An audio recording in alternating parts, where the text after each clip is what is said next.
lálẹ́ olùlọ́jọ́ kẹwàá oṣù kẹwàá sẹ́fẹ̀ gbọ́ lọ́jọ́ tó ń sọjọ́ aládìkún lóye Sunday Adéyẹmọ Májàsọ́lá Àdìsá aka Ìgbòho Òòṣà nípa bí gbogbo àwọn ọmọ ẹgbẹ́ ìfẹ́ lọ́dọ̀ àpapọ̀ Yorùbá àti gbogbo ẹgbẹ́ ọmọ Yorùbá lápapọ̀ lábẹ́ ààrẹ wa Ọmọọba Adédayọ̀ Fáládé àti igbákejì ààrẹ Mọ́kàndé Àbẹ̀bí tí ń ṣe ìrọ́kẹ̀kẹ̀ ìgbáradì ìbámu pẹ̀lú ìfẹ́ àti ẹ̀mí ìforihàn wọ́n àlàyé sí ọjọ́ ìbí Ìgbòho fún tọdún yìí pẹ̀lú àkọlé Dinner with Ìgbòho. Bákan náà láwọn gba ọ̀pọ̀ ògbóni àgbáyé lálejò Tajudeen Ọlárẹ̀wájú Àjàlá láti wá ṣe àyẹ́sí fún olóyè Ìgbòho lọ́jọ́ náà tí ó wáyé nínú gbọ̀ngàn. Àwọn jẹ́ ká bú ọba mọ́, àwọn jẹ́ ká bú jòyè.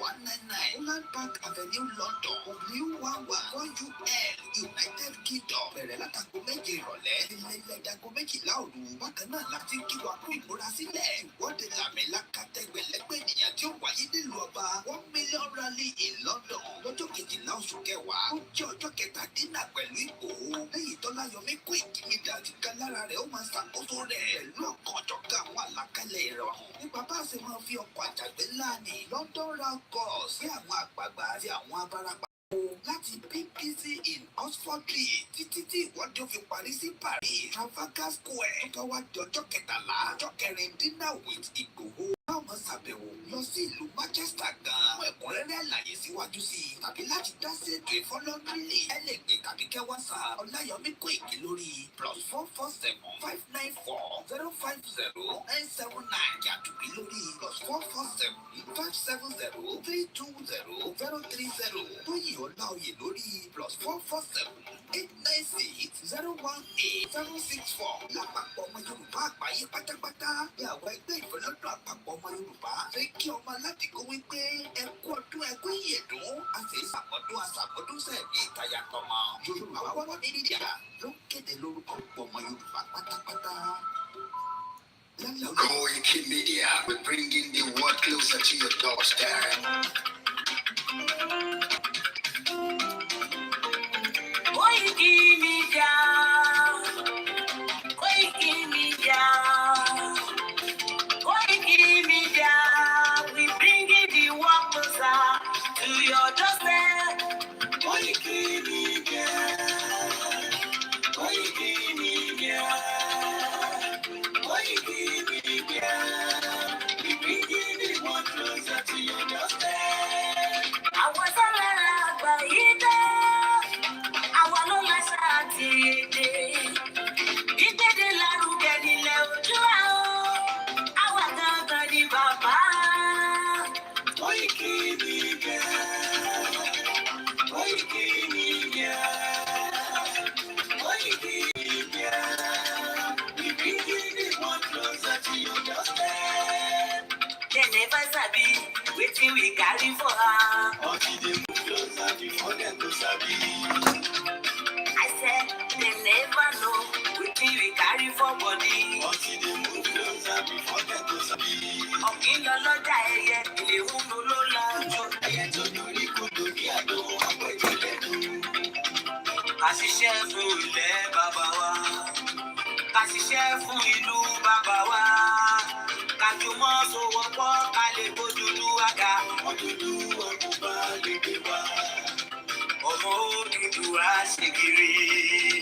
Ẹ dìde fún ẹ̀kọ́ adúláwọ̀. Ká lè jọ jùmọ̀ gbé.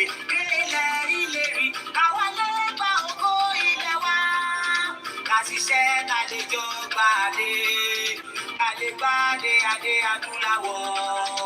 Àwa ni ìmọ̀lẹ̀ tí yóò tàn káàkiri. Ọmọ Odùduwà ni wá. Koikimedia, àwa là ń tètò lárugẹ. Ètò tó pọ̀jù ògbó tí wọ́n máa ní. Kásá, ẹgbẹ́ polówó ọ̀jọ̀ wá kájé bùbá yín jẹ. Ètò tó pọ̀jù ògbó tí wọ́n máa ní. À ń tètò lárugẹ, à ń gbàsà lárugẹ. Ètò tó pọ̀jù ògbó tí wọ́n máa ní. News and sports, ẹ máa rí gbọ́. Ètò tó pọ̀jù ògbó tí wọ́n máa ní. Ọmọ Ìjẹ̀bú alárẹ̀ mi ló ní kí n máa ké dandan. Koikimedia, ọ̀rọ̀ lágbájú mọ̀ mi.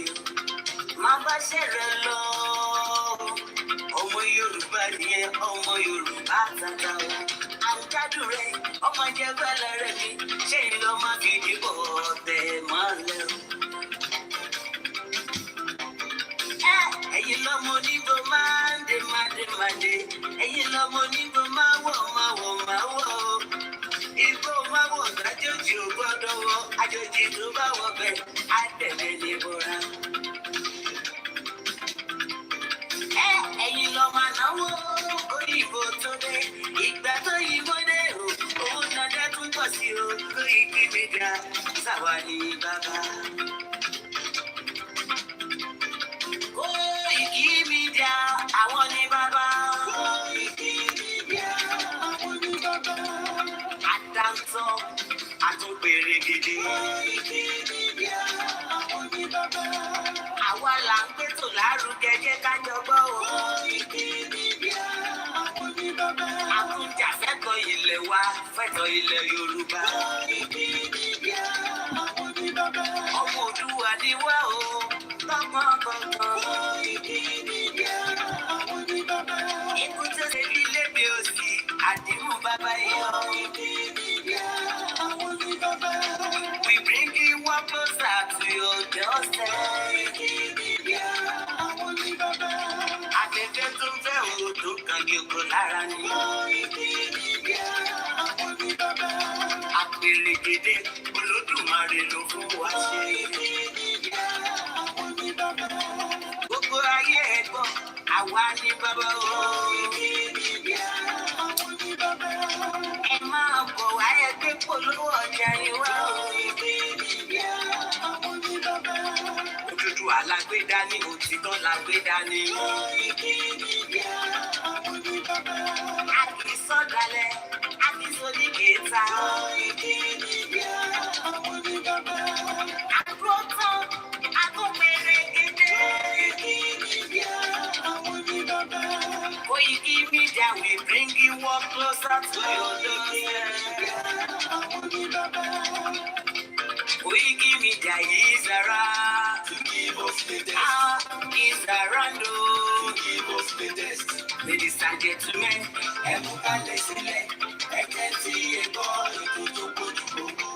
Ladies and gentlemen, ẹ mú kalẹ̀ sílẹ̀, ẹ tẹ́tí ẹ gbọ́ ètò tó kojú gbogbo.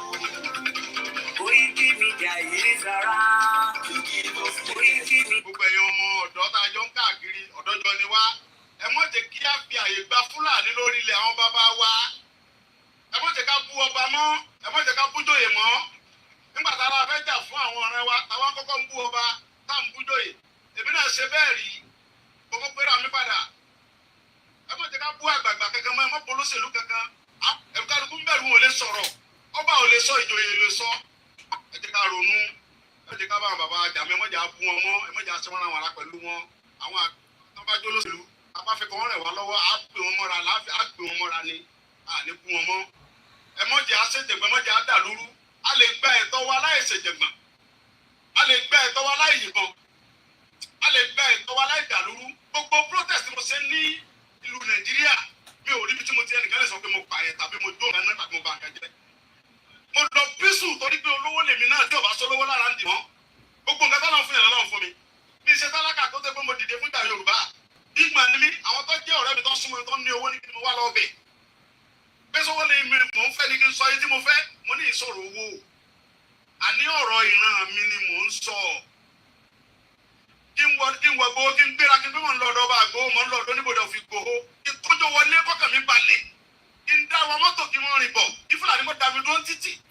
Kí n délé kí bàbá sọ pé kí n gbé tírélà sùn ìgbìmọ̀ mọ́ gbé lọ. Àwọn bàbá wò lè lóko mọ́. Wọ́n lè lóńdò. Ẹ jẹ́ ká fọwọ́sowọ́pọ̀ ká ti àwọn bàbá wa lẹ́yìn.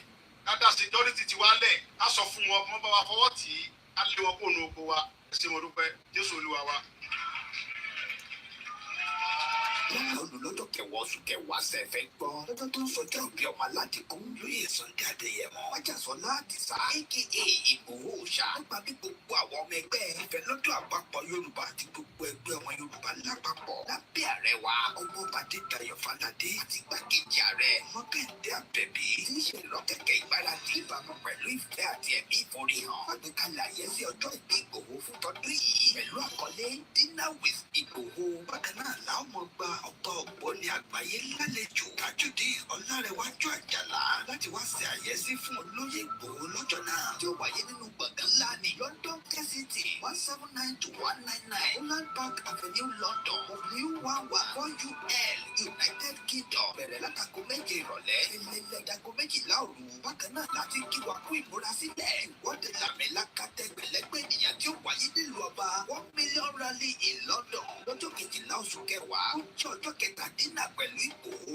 lẹ́yìn Tọ́láyọmí Koikimedia àti pẹ́ lára rẹ̀ ó máa ṣàkóso rẹ̀ pẹ̀lú ọ̀kan ọ̀jọ̀kan àwọn àlàkalẹ̀ ìrọ̀rùn nípa bá a ṣe máa fi ọkọ̀ àjàgbé ńlá ní London round bus sí àwọn àgbààgbà àti àwọn abarapá gbogbo láti BBC in Oxford títí tí ìwọ́de ó fi parí sí Paris Trafalgar Square. Tó bá wá di ọjọ́ kẹtàlá ọjọ́ kẹrin Dinner with Ìgbòho láwọn máa ṣàbẹ̀wò lọ sí ìlú Manchester gan. Ẹ̀kúnrẹ́rẹ́ àlàyé síwájú sí i tàbí láti dá sí ètò ìfọlọ́ndúnlé ẹlẹ́gbẹ̀ẹ́ tàbí kẹ́ WhatsApp Ọláyọmí Kóìkì lórí +447 594 050 979 yàtúbí lórí +447 570 320 030 Tóyìn Ọláoyè lórí +447 896 018 064. Lápapọ̀ ọmọ Yorùbá àgbáyé pátápátá ní àwọn ẹgbẹ́ ìfọlọ́dún àpapọ̀ ọmọ Yorùbá fẹ́ kí ọmọ aládìgbò wípé ẹ kú ọdún ẹ kú ìyèdún àti ìsàmọ́dún àsàmọ́dún sẹ́ẹ̀mí ìtayàtọ̀mọ́. Yorùbá wọ́n ní mídíà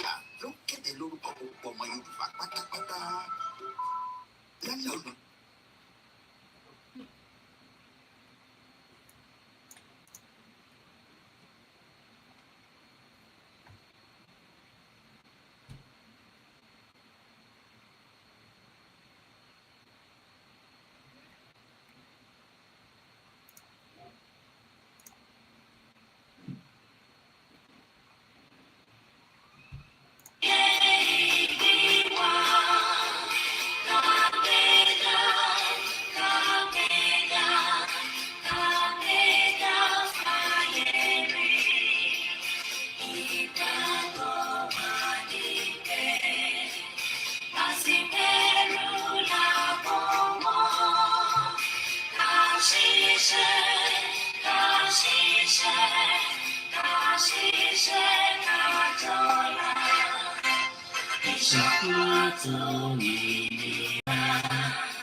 Wow, it's good to be back again after a beautiful long day, and each time you come back right inside this seat, this is where you take control of the situation room. Right from my mobile studio, where we are operating from London. It's a beautiful weather outside, I can tell you. It's exactly 14 minutes past 5 p.m. But in London, we need 5 p.m. One man will need 24 hours clock. So I will probably say 15 minutes past 1700 hours. Our military in Nigeria, man know the same language. So if you're used to the military, one man need 1400 hours, 2100 hours, 2200 hours, 2300 hours. It's a 24 hours clock. So this is a live program. In case you are not aware, if I'm using the software, we're live on this mobile phone as well. So depending on where you are comfortable, please do not distract our program. If you can't hear me properly, check your device. We love feedback, but again, this is a live program where we are going to educate ourselves níbi tá ti máa bára wa sọ̀rọ̀. Don't tell me to speak in Yoruba. I can decide to speak in English. I can decide to speak in Yoruba. I am in charge right in this video. Tẹ́ bá ń wá ibi tó ti máa sọ gbogbo program Yorùbá, ẹ lọ sí Gbọ́rọ̀ Mi Rò, ibi tó ti máa ń sọ Yorùbá nìkan. I am fighting for Yoruba nation does not mean I should not communicate to as many international audience. Mo kí gbogbo wa pé ẹ kúrọ̀lẹ́ níbi tí ẹ bá wà, ẹ káàsán, ẹ káàárọ̀, ẹ káalẹ́. If you're watching from Malaysia, from New Zealand, Australia, they are already the next day. Àwọn tí wà ní Friday. Àwa ṣì wà ní Thursday, in as much as àwa ní 5:05 or 5:15. Àwọn tó wà ní somewhere in America, wọ́n ṣẹ̀fẹ̀ máa lọ sí lunch break fáwọn tó bá ń ṣiṣẹ́. Fáwọn tó wà nílẹ̀ Yorùbá tó ti hustle lọ látàárọ̀ tí wọ́n wá jíjẹ àti múmu lọ, most of them wọ́n ní rí, wọ́n kàn máa dààmú lọ because wọ́n rò pé kí ló ń ṣẹlẹ̀. Gbogbo tó ń ṣẹlẹ̀ yẹn ni a fi ń ṣètò lórí bíbá. Intel lè ṣe fáwa ni pé ẹ bá wa pín program yìí kó lè lọ as far as reach. Somebody actually sent me an audio yesterday. Only Mr. Koiki, mo share program yìí kan tí ẹ ṣe, mo bẹ́ẹ̀ bí ṣe share by Facebook block me. Don't be surprised. We are fighting multiple enemies that wọ́n mọ̀ pé Nigeria tó jẹ́ kòkó ọbẹ̀ wọn bọ́ fẹ́ bọ́kọ̀ ó máa dissolve, and we would have to write a new MOU, a new system of government tá máa fi bá àwọn àgbáyé ṣe. Àwọn àgbáyé ò dẹ̀ ready láti jẹ́ kí yẹn kó ṣẹlẹ̀, so they will fight us with many things. And since tí a dẹ̀ ní satellite tiwa tí mo fi operate bí Elon Musk, nígbà tá a lówó tó yẹn lọ́wọ́, we can only make use of their own platforms, from Twitter, which is called X, to the Space, to the MixLR, to the YouTube, to the Facebook, and Facebook, not on Instagram. So what they've done is that our platform kan wà, àwọn náà ti fi wá sínú database wọn gẹ́gẹ́ bí ẹni tó ń jàjàǹgbara. So tẹ́ bá wo program tẹ́ ní èèyàn mélòó ló wà níbẹ̀, ẹ̀yin ò mọ̀ pé in tí mò ń jà ó yàtọ̀ sẹ́ni tó ń sọ̀rọ̀ okó àtòbò. In tèmi ń jà ó yàtọ̀ sẹ́ni tó ń ṣe dating line. In tèmi ń jà fún ó yàtọ̀ sí multiple other platforms. So they will make sure that our reach is well reduced. But what you can just do is just share the program. Ibi tó bá fẹ́ dé kó dé. The end result of Nigeria, it will finally come. Whether by force, whether by peace, whether by violence, whether by anarchy, ogun ló máa ṣẹlẹ̀ ní, Ọlọ́run máa kọ̀ dé, á kọ̀ gbé màláíkà dé tó kọ̀ máa sọ̀kalẹ̀ gbàgàlà. I don't know. But one thing is that no matter how many programs tí bá ṣe, mo dúpẹ́ fáwọn tó máa wò ó, mo dúpẹ́ fáwọn tí wọ́n ì tí ì rí wò, torí pé tó bá rí wò they will react. So ẹ̀yin tí ẹ ń gbọ́ tẹ́ ẹ̀ react, kò ń ṣẹjọ́ yín, wọ́n ń pe kinní kan ní marabut. Àwọn Fúlàní wọ́n jókòó, wọ́n ń ṣiṣẹ́ lé gbogbo ọmọ Yorùbá lórí, wọ́n ń pè wọ́n ní marabut. Kò ń ṣe pọ́ sọ fáwa, evidence wà ní. So ìwọ tá à ń bá sọ̀rọ̀ tó ní òfin gbọ́n kò lè jọ wá lójú. Ara iṣẹ́ tí Ògún Fúlàní ń ṣe lára ti ẹnìyẹn. But àwa tá ti gbọ́ àgbọ́yé tí a ti mọ̀ nípa ìrìn àjò yìí, and we believe in it, marabut wọn lè má wà mọ́. Marabut wọn ó ti bàjẹ́. But àwọn tí wọ́n sì ń bìlí pé àwọn ní kankan tí àwọn lè offer Nàìjíríà, dẹ̀ Nàìjíríà máa offer àwọn náà ní kankan. Mo máa ń sọ fẹ́yìn ọmọ Yorùbá pé Ọlọ́run kan ló dá Nàìjíríà o, but we still have stupid and idiotic many Nigerians. Ọjọ́ ọmọ Yorùbá ajọ wà ní different platform, kò ń ṣe pọ́n ní làákàyè o. mo ní group kan tó ń pè ní Yorùbá Exit Nigeria tí bàbá wa Councillor Sọ̀ní Lambẹ dá sílẹ̀. Mo post fídíò tí mo ṣe ní ìjẹta sínú ẹ̀. Arákùnrin kan mo mọ̀ pé Nàìjíríà ló wà. This is what he put on that video. Topic video yẹn ni pé mo ní Nigeria is crumbling. Ẹgbọ́n tí làákàyè ẹ̀ níbi tó yé mọ́ ẹgbọ́n kan tó fi respond. Èmi ò dá lóhùn nínú group yẹn. I think somebody responded, but I don't have time because I'm dealing with bí ṣe ń deal pẹ̀lú internal and deal pẹ̀lú external, because the external are the international globalist.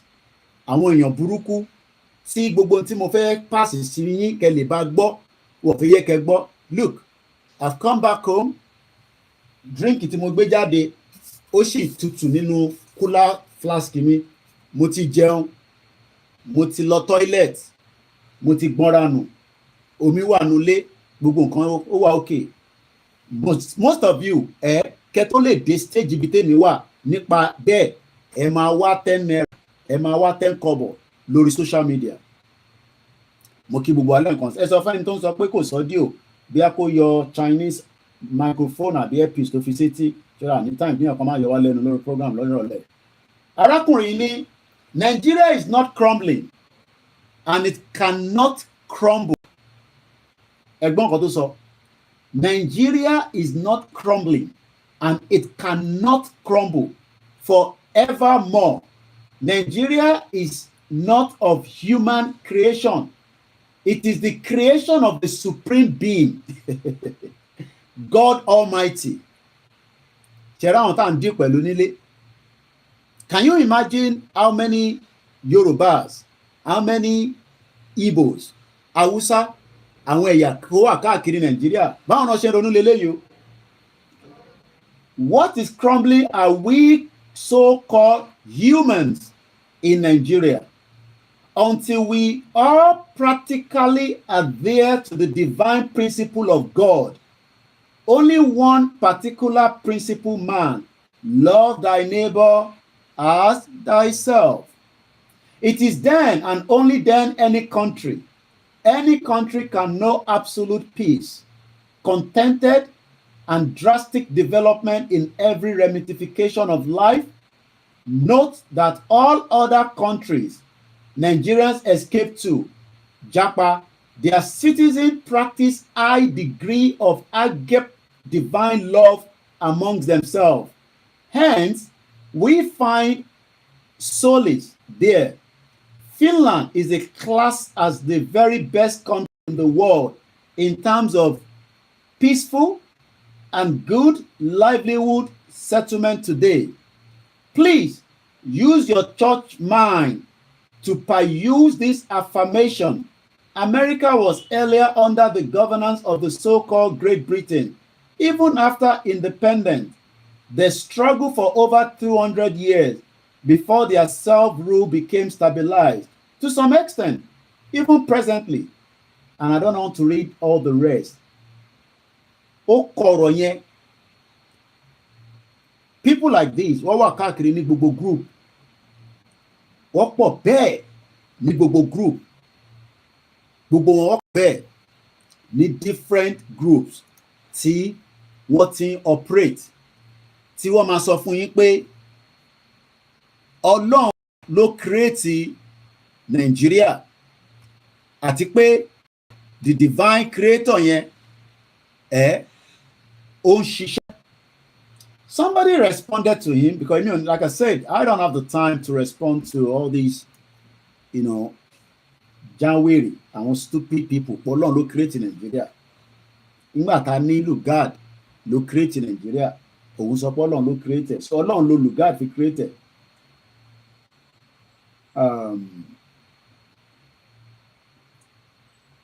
Ẹni tó wá reply padà Nigeria number náà lẹ́ni náà.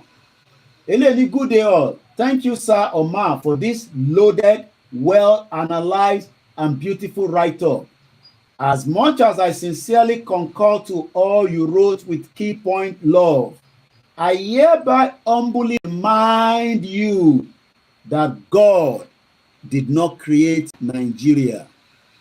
It was the British that created and amalgamated 3 major and smaller ethnic tribes groups to perpetually enslave, exploit us, and further encouraging and supporting our leaders in their corruption together with some other powerful Western nations of the world for their own interest. If they have left us all we were, we wouldn't be this hateful of ourselves and would have progressed further than where we are today, where we are now. Let us go our different ways, and you will see love grow like wildfire in our midst, as our ancestors used to have it in the ancient times, with the fear of God, in small g, at the capital G, conscience, because we are better informed now about their agenda than ever. I come in peace. Ta ló ní làákàyè nínú àwọn méjèèjì? Ṣé ta lákọ̀ọ́kọ́ tí mo kà sí ta ló ní làákàyè àbí tẹlẹ́ẹ̀kejì? Ẹ fi sínú comment section. And this is what we are dealing with on a daily basis. Even after 4 years, ẹni wà nínú group tí wọ́n kọ síbẹ̀ pé Yoruba must exit Nigeria. Ó tún sọ pé Nigeria ò gbọ́dọ̀ crumble. And you can wonder the kind of brains of ọmọ Yorùbá tá gbọ́dọ̀ máa dín pẹ̀lú lójoojúmọ́. So táwọn kan bá wá ní campaign tẹ́ ń ṣe yẹn, ọ̀rọ̀ tẹ́ ń sọ yẹn ó ti tó. Ṣé irú eléyìí tí mò ń sọ̀rọ̀ fún yìí, ǹjẹ́ ó ti gbọ́ nǹkan tí mò ń sọ? Àjọ wa nínú gúrùpù kan ni o, tí bàbá wa Sọ̀ní Lambẹ̀ dá sílẹ̀ tó ń pè ní Yorùbá Exit Nigeria.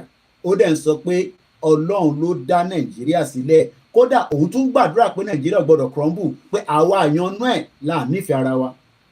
Mo kí bàbá wa Professor Adébánjí Akíntóyè pé kọ́lọ́run kó túbọ̀ lọ́rọ̀ ẹ̀mí bàbá yẹn fún wa. Gbogbo wàkígbà tí ẹ bá rántí bàbá Akíntóyè, ẹ máa fi àdúrà máa fi tẹ̀ síwájú pé kọ́lọ́run jẹ́ kí bàbá kó pẹ́ fún wa, kí wọ́n jẹ́ kí àjọdélẹ̀ lérí, kọ́lọ́run wá dúró ti ìyàwó wọn náà, torí gbogbo ìgbà tá a bá ń dárúkọ bàbá Akíntóyè ṣe látẹ̀ rántí pé bàbá Akíntóyè má ṣe ní ìyàwó nílé.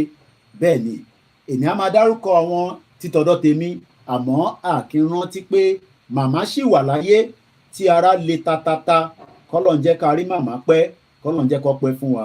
Mo kí gbogbo ẹ̀yin olólùfẹ́ wa tí ẹ ti ń wọlé ní 2, 3, ní 4, 5 ní gbogbo ibi tí ẹ ti ń darapọ̀ mọ́ mi. Lẹ́ẹ̀kan sí orí ètò Koikimedia ni a ṣẹ̀gbórílé kí a tún jọ dára wa lẹ́kọ̀ọ́ níbi tá a ti ń pè ní lecture room.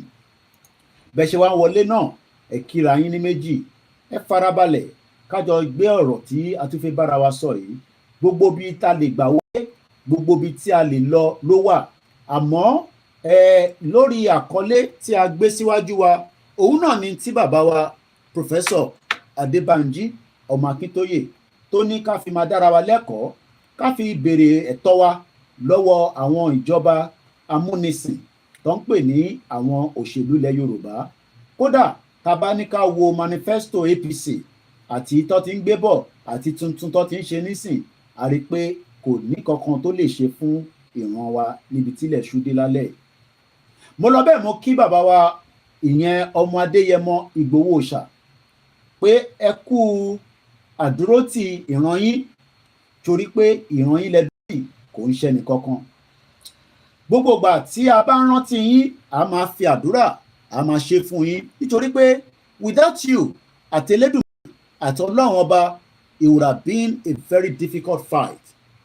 Every time tí wọ́n bá rántí pé olóyè wà pẹ̀lú wa, àyà máa ń já. I don't know whether some of you know that. Àdúrà àwọn kan ni pé kólóyè má sí láàrin wa mọ́. Because níbi tílẹ̀ ṣúdé nílẹ̀ Yorùbá lè ní nísìn, intimidation pọ̀ gan. Ẹ wá imagine the power of olóyè Ìgbòho lẹ́yìn gbogbo ọmọ Yorùbá. Kí olóyè wa pull out lẹ́yìn wa, ṣé wọ́n pé it will be very easy kó bẹ̀rẹ̀ sí ń da oríṣiríṣi àwọn intimidators tó máa intimidate ọmọ Yorùbá. Irú gbogbo àwọn tó ń ṣe Yorùbá nation ní Nàìjíríà yẹn, ọwọ́ kan ló máa intimidate wọn. But ìjọ tó bá sì mọ̀ pé olóyè sì ń bẹ láàrin wa tí kò dẹ̀ ní kúrò láàrin wa, tọ́lọ́run sì máa jẹ́ kó wà láàrin wa, ó dẹ̀ máa wà láàrin wa pẹ́pẹ́pẹ́.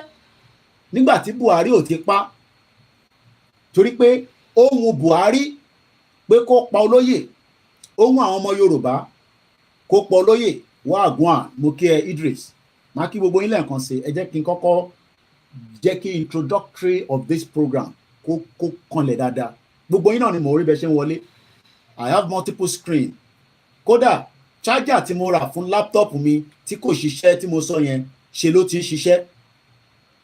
Ẹ ṣe gan ni wọ́n ní ẹni tó ní làákàyè nínú takà lẹ́ẹ̀kan yẹn ẹnì kejì ni. Alákọ̀ọ́kọ́ yẹn kòkòrò ń ta lórí tó ní Nàìjíríà ní crumble. Ṣé mọ̀ pé mo ní order charger ó ti dé, màá ṣàlàyé fún yín. Kódà òun ló ń jẹ́ ká máa rí laptop tó wà níwájú mi. So bí ṣe bá ń sọ̀rọ̀ báyìí, screen pọ̀ níwájú mi, laptop mẹ́ta, TV 60 inch pẹ̀lú àwọn kámẹ́rà oríṣiríṣi àti orí phone. Lórí backup YouTube channel wa, a wà lórí mobile phone, a dẹ̀ tún wà lórí software.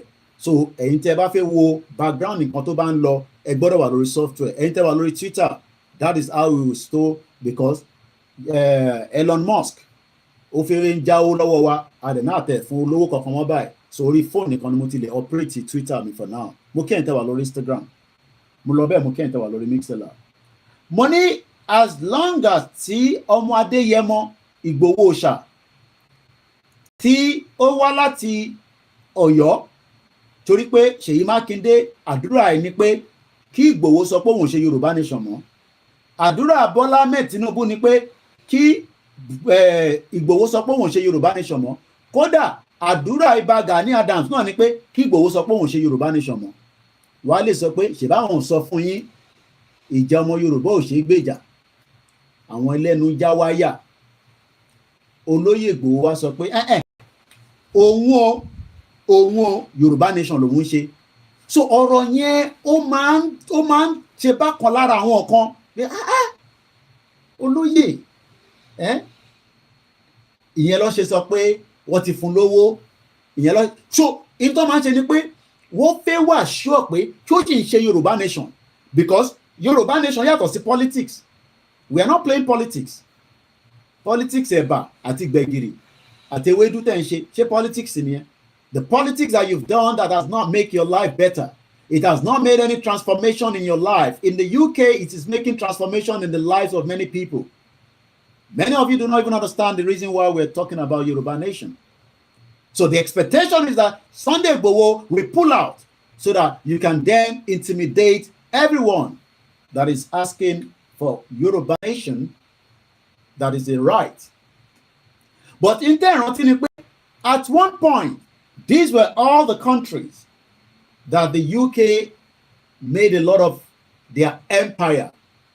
But a gbọ́dọ̀ máa rán UK létí pé the country that you forced and created, farabalẹ̀ ìwọ tó fẹ́ parẹ́ pé ọlọ́run bàbá Adébóyè ò gbọ́dọ̀ jáde, mo challenge wọn kó sọ pé ọlọ́run ló dá Nàìjíríà. I want to challenge him. Ìyá àdúrà kò gbọ́dọ̀ jáde. Kódà bàbá wa akérègbà góòlù àwọn náà gbọ́dọ̀ sọ bẹ́ẹ̀. Ìmáàmù Ọ̀fà gbọ́dọ̀ jáde kó sọ pé Ọlọ́run ló create Nigeria. Àwọn oníṣẹ̀ṣe gbọ́dọ̀ jáde. Nobody will come out and tell you that God created Nigeria. God a woman. The Islam God. The British Empire was a big empire. Olè ló ń jà káàkiri gbogbo àgbáyé. Bó ṣe ń jà níbí. They were stealing all over the world and creating boundaries that is now having a ripple effect on the lives of millions of people. But àwọn ti gbàgbé, ṣé mọ̀ pé àwọn ti gbàgbé pé àwọn dá wàhálà sílẹ̀ káàkiri gbogbo àgbáyé. They thought that it was going to go they thought that they would go scot-free. So people like Igboho stood out and they were now asking questions. Who is Igboho? And why must he want to be part of the people to dissolve what we created? What we, and we yẹn kò ń ṣọlọ́run. So stop using the word God, because when you use the word God, God ò gbà máa sọ fún ẹ pé orí ò pé torí òun ò create Nigeria. What create Nigeria for a project, and that project has already expired. But we are here to remind many of you, because many of you that are gullibles, níbi tẹ́ bá ti wà gullible, ibẹ̀ náà láti máa kọ́ yín lọ́gbọ́n. because some of you do not understand nothing than the fact that the British that created Nigeria are also looking forward to the dissolution of the country. But they're not going to help us. Don't think that the British government will come and help you to dissolve the union. No. That is your own cup of tea. Bashiman Soni London or the UK. That is your own cup of tea. If you like, you break it away. If you'd like, you don't break it. Ṣé nígbà táwọn ọmọ Bangladesh nísìn, ṣé wọ́n dúró de America, ṣé wọ́n dúró de Britain kó wá rescue wọn? Gbogbo ìtawà sì ń ṣe, a sì ń ṣe gẹ́gẹ́ bí ìlànà pé, okay, we are not ready yet. When we are ready, we would also remove Nigeria from the name that the British created, and we will go back to our original name, and that name will become history. History ló máa jẹ́. And that is why we are using the platform to make as much of education. Because if you don't have, if you are not, Akeuba good, Akeuba good.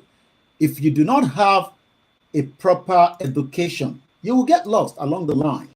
And you might probably not even know what you stand for. So ẹ bá mi pé àwọn ọmọ yìí ni wá, àwọn tán intimidate àwa tá wà ní UK. Bóyá wọ́n ti gbàgbé, wọ́n lè má mọ̀. But we were happy when a video of one of our sisters, because sister wa kan náà ni, it doesn't matter, ọmọ Yorùbá ni, ọmọ Yorùbá kọ́, we are all from one end. Kó tó di pé wọ́n da gbogbo ẹ̀rú. We know how many Yoruba people were moved to Caribbean, and we know how many of them are still living in that part of the world. Leni. So, sister why, ó wá jẹ́ kí àwọn tí wọ́n mọ̀ history, òun wá ṣàlàyé history fún wọn díẹ̀. History wo ló ṣàlàyé fún wọn? Èmi á ṣàlàyé fún yín láìpẹ́ yìí. Ó jẹ́ kí wọ́n mọ̀ pé ẹ wá níbí báyìí o. Àwọn Nigerians tẹ́ intimidate. Ǹjẹ́ rántí pé British Empire ló lọ dá wàhálà sílẹ̀ and decided to disturb their ways of lives and how they were living with their own culture, with their own boundaries and territories and their own system of government. But it seems that some people don't know that. So lẹ́ẹ̀kọ̀ọ̀kan, it is good that we remind them that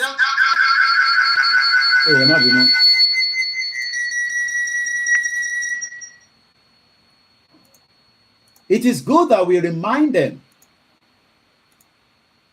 that history will be remembered.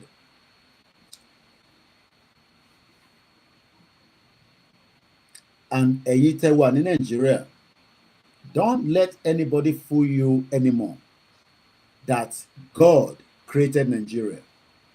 Like you can see, if you're watching me on our YouTube channels, apart from the backup channel that is already on a standing on its own, or if you're watching me on the Twitter, you might not see it. I want to do the transmission through the software, but maybe because Elon Musk is not collecting money from me anymore, he has decided not to give me access to transmit live using my studio mode. But it doesn't matter as long as you can see me. But if you want to see a full broadcast, go on the Koikimedia YouTube channel or the Facebook or Instagram, and you can follow the transmission with the things I'm showing at the background. But if you're just happy to be looking at me alone, for the two of you there, I'm talking about the two channels that I'm facing me, then that's fine. Mo kí ẹ̀ ń tẹ́ wa lórí Mixlr. Ẹ kúrọ̀lẹ́ lẹ́ẹ̀kan sí gbogbo èèyàn ará ilé. What I'm about to play to you right now is part of what has been going on in the UK for a couple of days now, where there is a tension. Báwọn kan wọ́n dún kòkò mọ́ àwọn ọmọ Africans àti àwọn Caribbeans àti àwọn Asians. And we appreciate the British government that have come out quickly to say, no, we will not allow that. Nílùú yìí, because our more value one. 1.1 million Indians were used to fight the Second World War. Kò sẹ́ni tó sanwó fún wọn, ọ̀fẹ́ nígbàlà. Many Nigerians that are calling themselves Nigerians today do not know what our forefathers have to go through before we can even be calling ourselves Nigerians today. Because we were taken as slaves for over 500 years plus before they decided to amalgamate us in 1914. And then after 42 years or 40 years plus, we then got a fake independence. Everybody knows that the independence was not organic. Ali sọ pé kódà, it was a push by some people that wanted to be free, but we got half-baked food. So let's listen to this sister.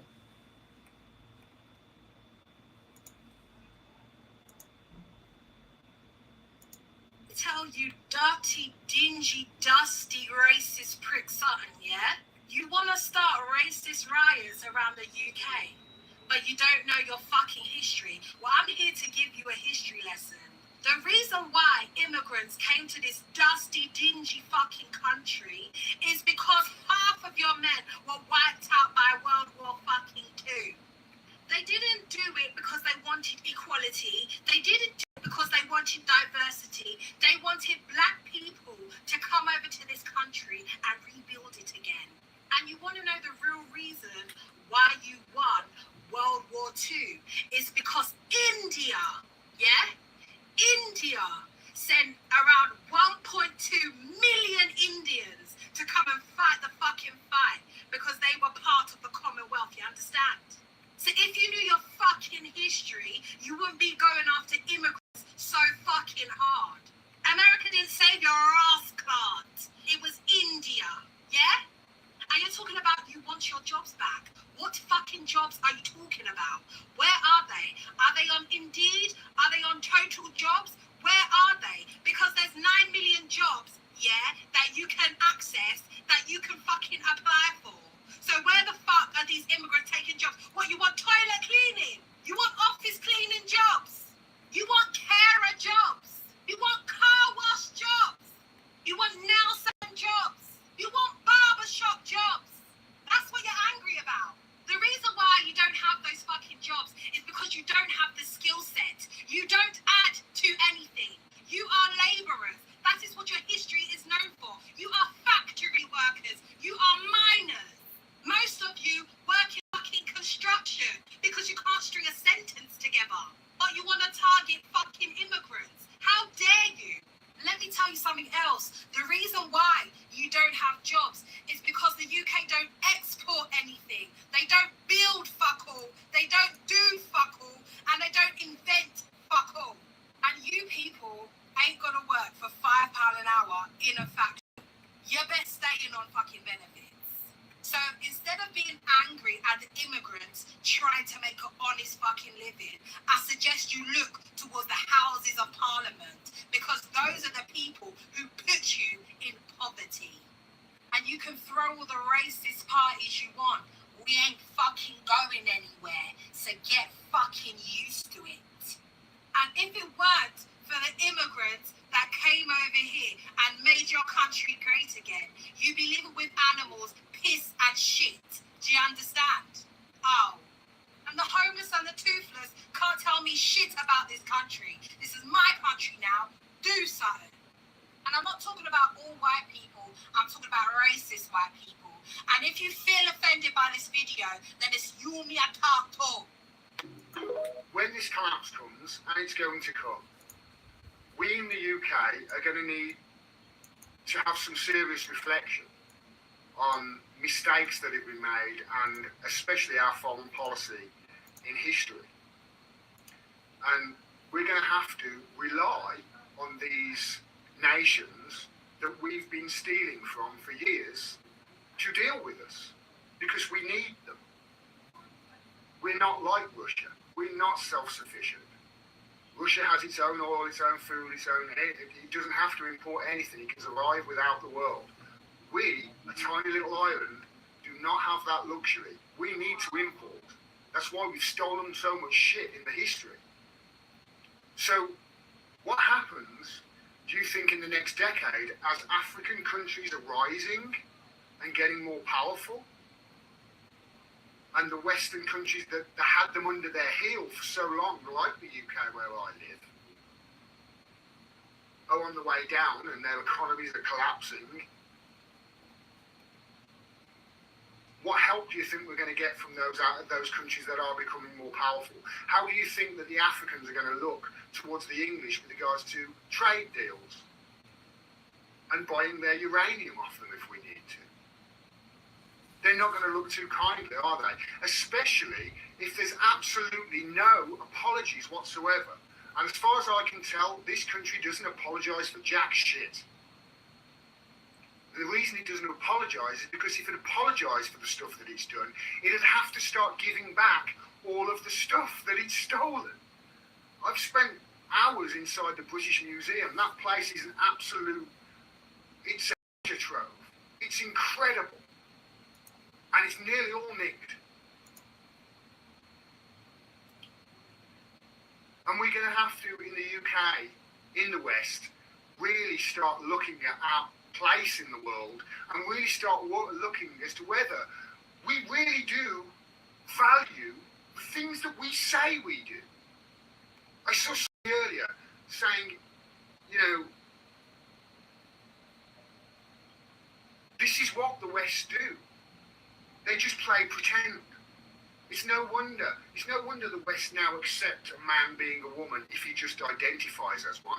Because we in the UK have been identifying as a nation that is on the side of law and order. A nation that values free speech as is censoring everybody. A nation that values freedom of the press and is a shining light and a beacon for freedom of the press around the world, whilst it's literally torturing the best journalists the world has ever seen in its capital. We say we are these things. Our government says them all the time. The diplomats are like that. But it's just all hot air. Nothing we do as a country backs up what these people are saying the country is. Nothing. I love my country, and that's what I want my country to turn into, to be. I think it's the most patriotic thing a person can do. But when I talk about these things, people call me a Putin puppet. They've been propagandized to such a degree, they don't know their allies when they meet them. And we've got some serious apologising to do in this country. To all of these nations that we have stolen from, to all of these nations whose leaders we've helped assassinate and overthrow, all of these coups that we've done around the world in countries just because we didn't like what they did. So we killed them and we overthrew them and we put in a dictator who created a secret service and was just brutal to the people in that country. We didn't care, as long as we carried on getting the oil. We're meant to be a country that cares about these things. It cares about truth and honesty and justice.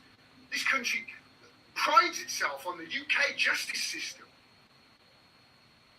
Well, there's no greater injustice in this world right now than the imprisonment of Julian Assange, and we're the ones doing it in the UK. And to all those people in Africa, rise up. I'm in the West and I'm fighting for you. And I tell you, we really are the people in the country, the people in the UK, the people in this chat in the UK who know the truth. We're on your side. We want our country to be the things that it says it is, and it's clearly not. And I really do wish to see the rise of Africa in my lifetime. I would love to see it. And we're seeing at the moment the rise of Russia and China. I'd love Africa to go with that as well. But this is not good for the West, especially if we carry on. There is no land called Nigeria. There is no language called Nigeria. There are no people called Nigerians. We are only deceiving ourselves. We are not Nigerian. Okay, where is Nigeria? Where is the land called Nigeria? What is the Nigerian language? We are nations that had been forced together to live in one pathetic country. So anybody who goes there today to say, pray for Nigeria, that person is just deceiving himself, because the people who want to be that Nigeria are not sat down to agree if they want to be Nigeria. There is no land called Nigeria. There is no language called Nigeria. There are no people called Nigerians. We are only deceiving ourselves. We are not Nigerian. Okay, where is Nigeria? Where is the land called Nigeria? What is the Nigerian language? We are nations that had been forced together to live in one pathetic country. So anybody who goes there today to say, pray for Nigeria, that person is just deceiving himself, because the people who want to be that Nigeria are not sat down to agree if they want to be Nigeria. There is no land called Nigeria. Mo kí gbogbo àwọn èèyàn wa. I hope you are following the trend of that videos, those videos that I am putting out bit by bit. Ṣé rí àwọn ọmọ Yorùbá tó wà ní Nàìjíríà, ṣé rí àwọn tó wà ní abroad, ẹ má fara wé wọn. Èmi àti wọn la jọ ń gbé labroad. So wọ́n lè sọ fún yín pé Nigeria is working. Yes, ó ń work now. Kódà èyí tó níwèé gan nú wọn, ó mọ bó ṣe ń dọ́gbọ́n sọ̀rọ̀ rẹ̀. Wọ́n pọ̀ ní UK o, wọ́n pọ̀ ní America, wọ́n wà ní Canada. Kódà èyí tó wà ní Asian country gan, èyí tó wà ní Arab country tó ti ń rape wọn, tó ń bá wọn sùn directly and indirectly. Ní Saudi Arabia ni mo ń sọ yó, tó ń lé wọn káàkiri, tó jẹ́ kó jókòó gẹ́gẹ́ bí àwọn tó ṣe ń jókòó ní abroad ní bíbá. Torí abroad yàtọ̀ sí abroad. Èèyàn lọ abroad, abroad ò kì í ṣe Saudi Arabia o. Ẹ lè lọ ṣe hajj, ẹ lè lọ ṣe lesser hajj. Abroad ò kì í ṣe Saudi Arabia. Má jẹ́ kó bẹ́ẹ̀ tòwé kó ń lọ Saudi Arabia, òun lọ fìyà jẹrẹ ẹni. Kò ń ṣe abroad. Wọ́n fún yàn níwèé. Àwọn ilé tẹ̀sí wa a little bit lenient there. But anything Saudi Arabia, àwọn gbogbo Arab country is a different world entirely. Ẹ lọ bá àwọn tó wà níbẹ̀ wá sọ fún yín. So when people come out and now try to defend Nigeria, sometimes people like us just laugh because you don't know the meaning of what you are defending. Àwa náà mọ̀ tẹ́lẹ̀. Tó bá yẹ pé mo mọ̀ tí mo mọ̀ yìí nígbà tí mo wà ní secondary school ni, màá ti wà ready in the last 4 years. 3 years tí mo lọ ṣe ní secondary school, I would have abandoned it. Mama show mo tẹ̀ mọ́ tí mo lè máa ṣe nígbà yẹn. But Elédùmarè mú àsìkò tó fẹ́ lo gbogbo nǹkan. Ó dẹ̀ ń wo Nàìjíríà náà pé òun kọ́ lòun dá, àmọ́ ṣó máa ṣe ìtàn pè ní ẹ̀tọ́ ọmọ ènìyàn. So àwọn tó wá náà wọ́n fẹ́ defend Nàìjíríà, Nàìjíríà ò ṣẹ̀tọ́ ọmọ ènìyàn. And it has never done so. So there's no amount of your cry to save Nigeria. It refused to do the humanity need. And if you think I'm lying, Kato play the next video.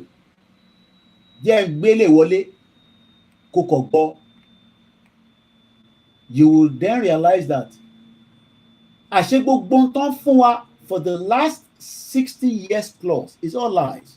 Mumbo. One and Nigeria and Suku and Rebecca. Nigeria to find in the education, to find in the earth, infrastructure, one friendly, who can have friendly, and one friendly go to Suku, and anybody. Who come with your back, will let you read.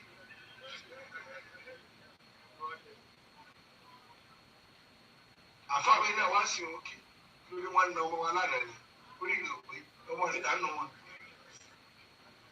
Kọ́lá tí Nàìjíríà bá gbọ́ bọ́ọ̀lù tí a bá yege, èmi wà náà tí wọ́n sọ fún. Ẹyẹ ege mi eré pa, ẹfẹ́ lè níbi gbogbo nǹkan, kò sẹ́ni pé kò sí ń pa. Bẹ́ẹ̀ yẹn kọsẹ̀, kò lè rí òkun lọ́sípítà. Kò sí náà kò sómi. Wọ́n bóòlù ọ̀nà lọ, ọdún mẹ́fà kò sí eruku pàrọ̀ àdúgbò tán. You damn right they owe us. Not only do they owe us for the negative portrayals of African people throughout the Disney cartoons. They owe us for the fact that they stole the African Orisha deities from Nigeria and turned them into superheroes.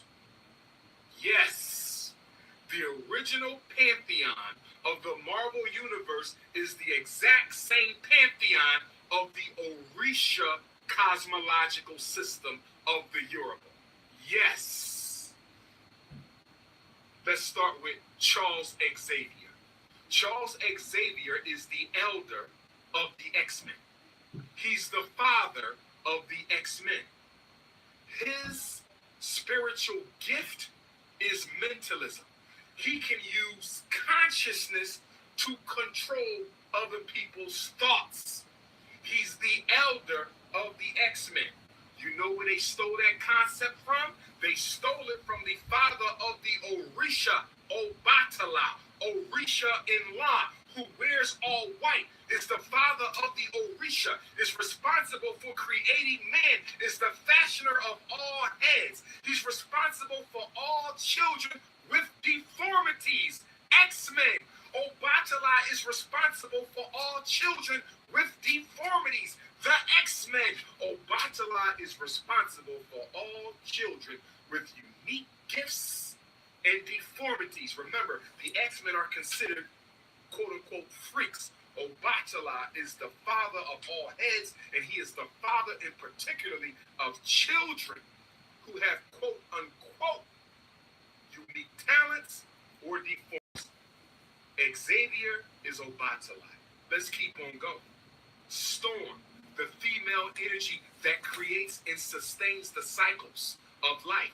Hurricanes, tornado, strong wind. Who is that? That is the Orisha Oyad, the goddess mother of the wind, the creator of the cycles of change, the blesser of the courts of finance, the guardian of the cemeteries, and the leader of the Agungun ancestor order.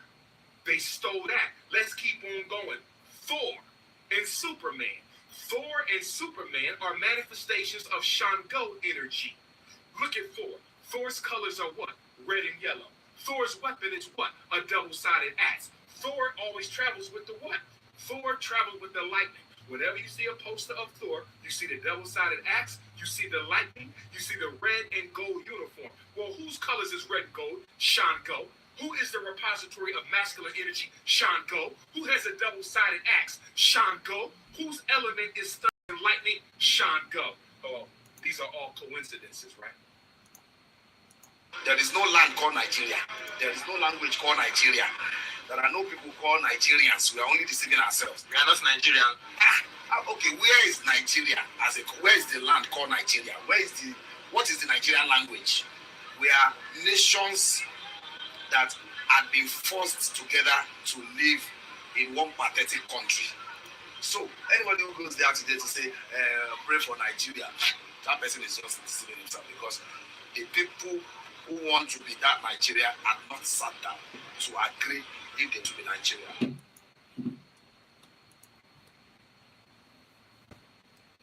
Ó ṣọ́ọ̀kì yín àbí? Bó ṣe ṣọ́ọ̀kì mi náà nìyẹn. Àwa wá ń kówó lọ ro Disney. Àwọn èèyàn ti ra tíkẹ́ẹ̀tì nísìn. My children are going Disney. They're going Disney World. We got Disney World in France, in America. Àṣàwọn òṣà wa lọ transform sáwọn nǹkan bẹ́ẹ̀ yẹn. Oh my God. Wọ́n gba original lọ́wọ́ àwa. Wọ́n gba original wá sí Europe. Àwa tó wà lọ ń fowó wọ original. No. A ṣì lọ original. A kò make use of it ni. Original ṣì wà lọ́wọ́ wa. Àwọn wá duplicate original wa. No, àwa ṣì ní original lọ́wọ́. Torí pé èmi mọ̀ pé tá a bá pe Ṣàngó lẹ́nìí, tá a bá fún ní nǹkan tó ń jẹ, ó gbọ́dọ̀ dá wa lóhùn. Tá a bá ní kó lọ bògún, àmọ́ result tó ń jáde rẹ̀. But now, àwa abandon gbogbo yẹn. Àwa lọ America, a lọ sí France, a lọ wo Disney. Àwọn kan wá ní ká má bọ olóyè Ìgbòho, but ẹ̀yin lè fowó láti lọ fi wo Disney, ẹ lè mú owó yín jáde láti lọ fi wo Disney. Ìbẹ́gbọ́n tààrà ṣé kí n tún pilẹ̀ padà, ṣe ẹ ṣe àgbọn tó sọ, ṣe gbogbo tó sọ yẹn ṣe irọ́ wà níbẹ̀.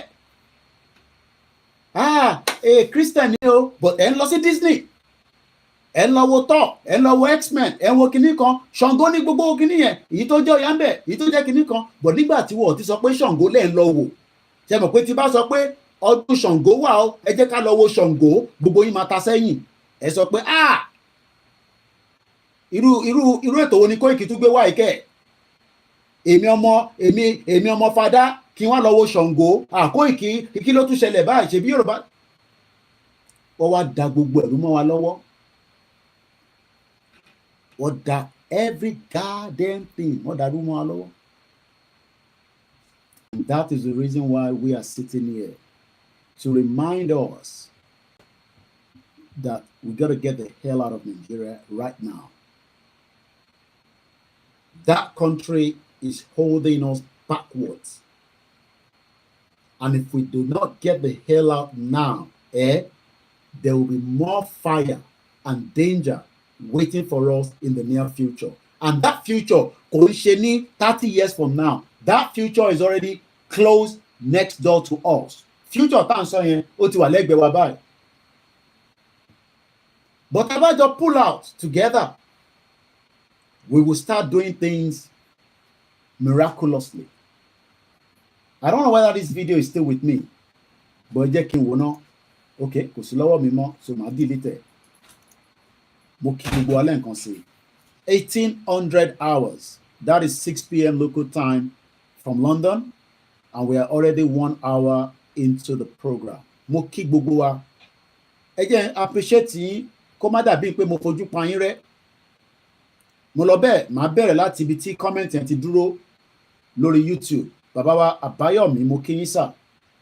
Ẹni àmì o, future is now. Mo kí Prince Roland. Any good job, Koiki. It is well with you always. Ẹ ṣé gan ni sà. Prince is not a pet name. Mo lọ bẹ́ẹ̀ mo kí bàbá wa Oyèrónkẹ́ Ọláníyàn. Ẹni ẹ kúṣẹ́ takuntakun. Alálẹ̀ Yorùbá will give us victory. There's no doubt about that. Ojú ló ń kán ìbòjì, òun ń bọ̀ níbẹ̀. Bàbá mi Àbáyọ̀ Elijah, wọ́n ní there is no land called Nigeria. But àwọn èèyàn sọ pé Ọlọ́run gan ló tẹ̀. Bóyá ọ̀dọ̀ bàbá Adébóyè àbí Pastor Bákàrí lọ ti gbọ́. But èmi mọ̀ pé àwọn wòlíì tó ń jáde tó ń sọ̀rọ̀, gbogbo wọn identify pé kò sí nǹkan kan tó ń jẹ́ Nàìjíríà. Mo máa kí ìyàwó Rachel Abọ́sẹ̀dé.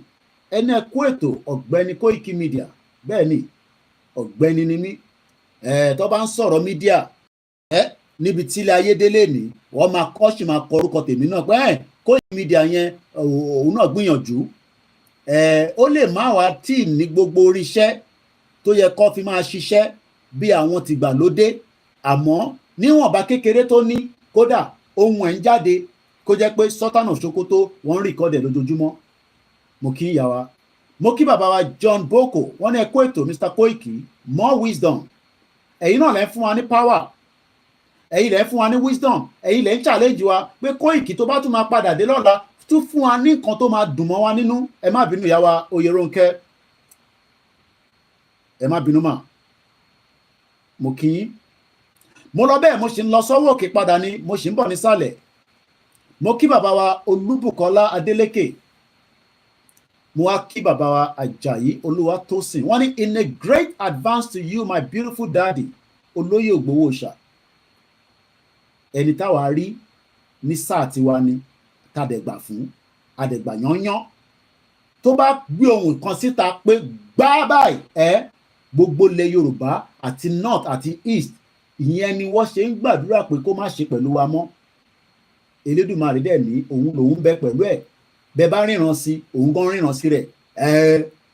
Èyí tẹ̀ ń ríran sí, òun gan ríran sí rẹ̀. Àkọ́fẹ́ máa sọ pé báyìí kan lórí ni. Kẹ́ tó ríran sí Ìgbòho, òun gan ríran sí rẹ̀. Gbàdúpẹ́, èyí tẹ̀ ń ríran, àdúrà ni kẹ́ máa bá wa ṣe fún. Kò sí ẹ̀dá kan tó máa mú. Gbogbo ẹni tó bá wá ń gbàdúrà pé àwọn máa mú, ọ̀la lẹ máa mú. Ẹ bá mi ṣàmì ẹ̀. Mo kí bàbá mi Òkìkí Ọlá Òkìkí. Lẹ́ẹ̀kan sí mo kí ìyá mi Ọláníran mo kí yín mà. Dennis Otto mo kí ẹ, mo kí Mr. Michael, mo kí yín sà, mo kí Mr. Aziz Shakiru, mo kí Mr. Peter Sunday, Idris èèyàn ti Koikimedia mo kí ẹ, Dash Mayor TV ẹ káàbọ̀ sórí ìkànnì wa, mo kí Mr. Lateef Ìṣọ̀lá, mo kí Uche Kuchu oníná audio bí aláti iléeṣẹ́ tọ̀dọ̀ tẹ́lẹ̀ ò ti sí audio torí pé níbi tí àwọn èèyàn ti ń gbọ́ wa there was no problem with the audio. I guess with your device. Mr. Ganiu Adewale mo kí yín, Mr. Ṣọlágbadé Nasifat mo kí yín, mo kí Ọlákúnlé mo kí ẹ, mo kí Bishop Adesina, mo lọ bẹ́ẹ̀ mo kí bàbá mi Wàsíù Táíwò, mo wá sílẹ̀ mo kí bàbá wa Rotimi James, ìyá mi Níkẹ́ mo kí yín mà, mo kí yín lẹ́ẹ̀kan sí òyà wa Oyèrónkẹ́, ẹ má bínú pé mo mix up orúkọ yẹn, mo kí gbogbo èyí tẹ́ ń wò wá láti Canada, mo wá sọ́dọ̀ bàbá wa Ọlá Àjàlá, ẹni the political is being trying to change Nigeria name before. Mo kí ẹ̀yin tẹ́ ń gbọ́ mi lórí Twitter space, bàbá mi Bashir ọmọ Yorùbá. Mo kí Mr. Adéwùnmí, ẹ jẹ́ n lo glasses mi kí n má strain ojú mi púpọ̀. Mr. Adéwùnmí Adénípẹ̀kun mo kí yín sà. Adéwálé ní gbogbo Àlímọ̀ṣọ́, the biggest local government ní gbogbo Lagos state ẹ kó dá dúró kó máa run ní country tiẹ̀, àmọ́ wọ́n kó mọ́ gbogbo Nàìjíríà tí yà ń jẹ gbogbo wa lénìí. Mo kí yín o Mr. Ọláníyì Williams, olúwa bùkún mi, olúwa máa bùkúnlẹ̀ Yorùbá. Mo kí ọkọ ya Fọláyan, òun máa ń bá mi cut gbogbo àwọn fídíò ẹni kéékèèké, òun ló ń ṣiṣẹ́ yẹn, mo ń sanwó fún ọ, freelancer lásán ni. Mo lọ bẹ́ẹ̀ mo kí best suit best day, mo kí bàbá wa Ọláoyè Bámidélé Martins, bàbá mi Ọlámi Arówólò àmọ́ Arówólò ni, bàbá mi ẹ̀gbọ́n mi Fẹ́mi Adéyẹmí, àwọn máa ń tọ́jú Kóìkì dáadáa, kódà ìrìn àjò kan tó ń rìn tí mo gbọ́dọ̀ sọ bí tó lọ wọ́n ná owó tó pọ̀ rẹpẹtẹ, wọ́n tún padà sí base wọn, owó lọ tó máa ná, àmọ́ wọ́n kọ́kọ́ faṣẹ́ yẹn pay as you go, bí ẹ̀gbọ́n mi Triple DRS Àyùbá ṣe máa ń sọ, òun lọ̀rọ̀ UK, bó o ṣe ò jẹ́, so bọ́ bá fún ẹ ní £1 láti live máa dúpẹ́, bọ́ bá fún ẹ ní $5 má sọ pé ṣèbí $20 lẹ́yìn máa fún mi, ìwọ nìkan kọ́ ló fẹ́ fún lówó, a ti ń pín owó yẹn sọ́nà 4 torí pé ebi ti wọ̀ nílẹ̀ Yorùbá báyìí, ebi ń pa àwọn èèyàn wa, kò dẹ̀ ṣe gbogbo èèyàn la lè support. Mo kí bàbá wa Adéolú Patrick, mo kí brother wa Igbo Queen, ó ní why are Yoruba two-edged sword, is bad governance in Nigeria benefiting Yorubas? Nítorí kọ́ yẹn èmi ò gbọ́yìnbó, àṣírí ìkọ̀kọ̀ Elédùmarè mo kí ẹ, mo wá lọ bẹ́ẹ̀ mo kí ẹ̀yin tẹ́ wà lórí Twitter, mo kí ẹ̀yin tẹ́ wà lórí Instagram, mo kí yín o láàyò ẹnìkankan sílẹ̀. Bàbá mi Babátúndé Olúwaṣeyì, Great Yoruba Nation mo kí yín, Crown Nikki ìyá dáadáa mo kí yín o, ẹni tó gbà fún mi náà mo kí yín, tó bá tó gbà kan ẹ gbà fún wa tó yẹ pé ẹ máa bẹ̀ wá, ẹ máa apologize, kò ń ṣe pá fi ń dẹnu, torí ọ̀rọ̀ Nàìjíríà ó máa ṣì dùn ẹlòmíì débi pé wàá regret pé ó yẹ kó ti invest sínú ọ̀rọ̀ Yorùbá Nation, bò lọ́kàn ara yín àbí wọ́n fi ń pawó ni, wọ́n fi ń jẹun ni, jẹun sókè kò jẹun sílẹ̀. Mo kí bàbá mi Dáre Adéfìlà, ìyá wa bàbá mi Adédoyin Adésínà mo kí yín, Tóyìn Ibrahim mo kí yín, mo kí gbogbo àwọn Lagos State Union tó ń bẹ ní UK and Ireland, lẹ́gbọ́n mi tó ẹ̀dì ibẹ̀ nísìn tí màmá mi náà jẹ́ ọmọ ẹgbẹ́ kan, mo kí gbogbo yín o.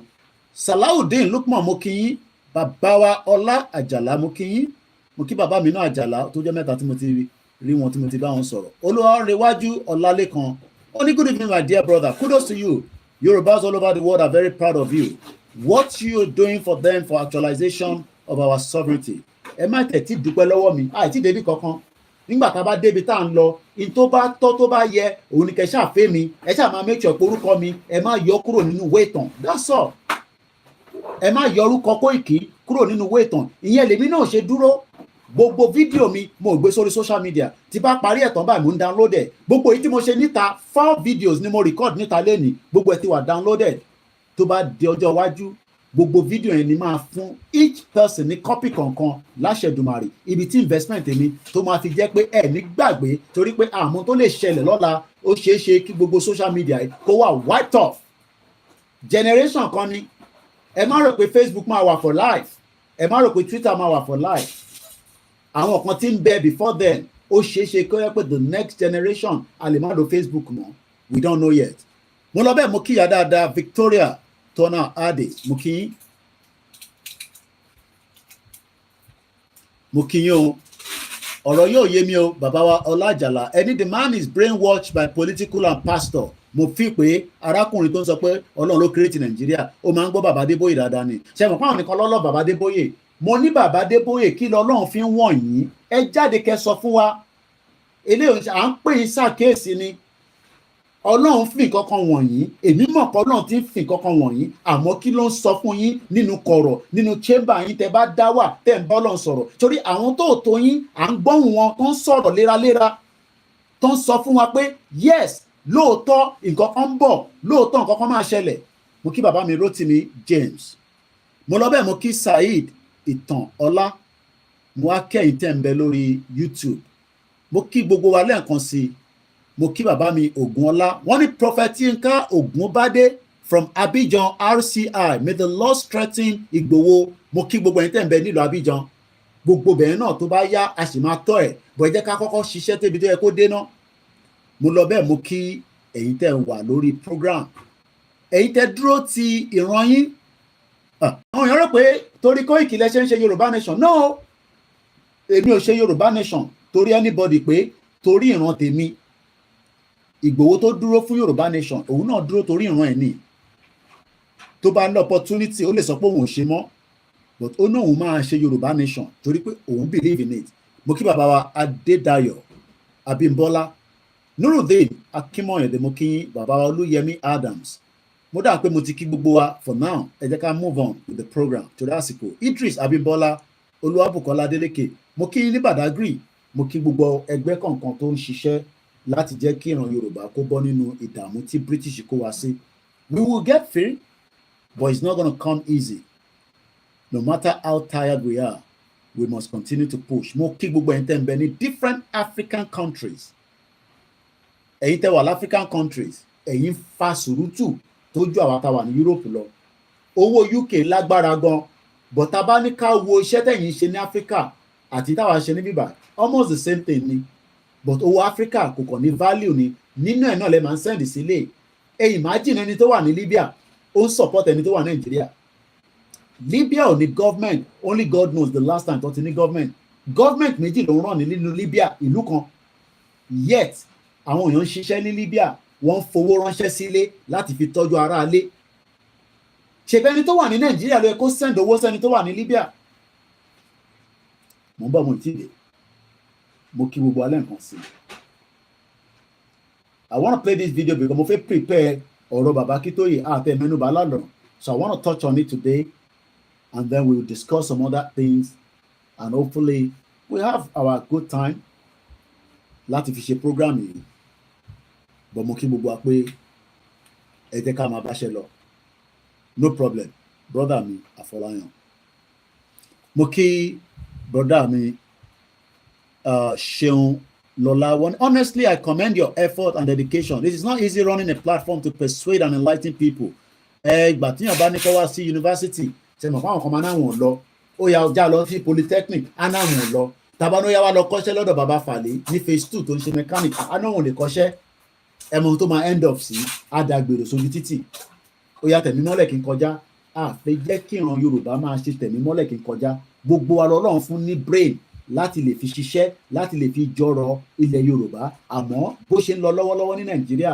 wọ́n paná gbogbo ẹ̀ deliberately ẹni bá sọ fún yín pé gbogbo tó ń ṣẹlẹ̀ ní south west tó ń pè nílẹ̀ Yorùbá lẹ́nìí is a deliberate wọ́n mọ̀ pé old wa padà sẹ́yìn so that we can continue to struggle as people but bàbá kan wá dìde láàrin gbogbo wọn àwọn bàbá kan náà ìlú ọ tẹ̀lé lẹ́yìn o bàbá yẹn wá ní but it doesn't have to be like this because it wasn't like this during Awólọ́wọ́'s age why must we suffer látara àwọn olè tọ́jà but tí Tinubu náà tó bá rí ìjọba ẹ̀ ṣe tán délẹ̀ because I still doubt that Tinubu will complete his 4 years bí nǹkan ṣe ń lọ lọ́wọ́lọ́wọ́ báyìí I doubt it pé ó máa parí 4 years yẹn tó bá wá parí 4 years yẹn kò ní rí mi ṣe mọ́ torí pé ládùúrà táwa ń gbà ní pé kó má sí Nàìjíríà kó exist mọ́ before 2027 but èmi ò ní báyọ̀ níbẹ̀ kí wọ́n sọ fún yín pé ẹ ní dìbò 2027 again torí pé mo mọ̀ pé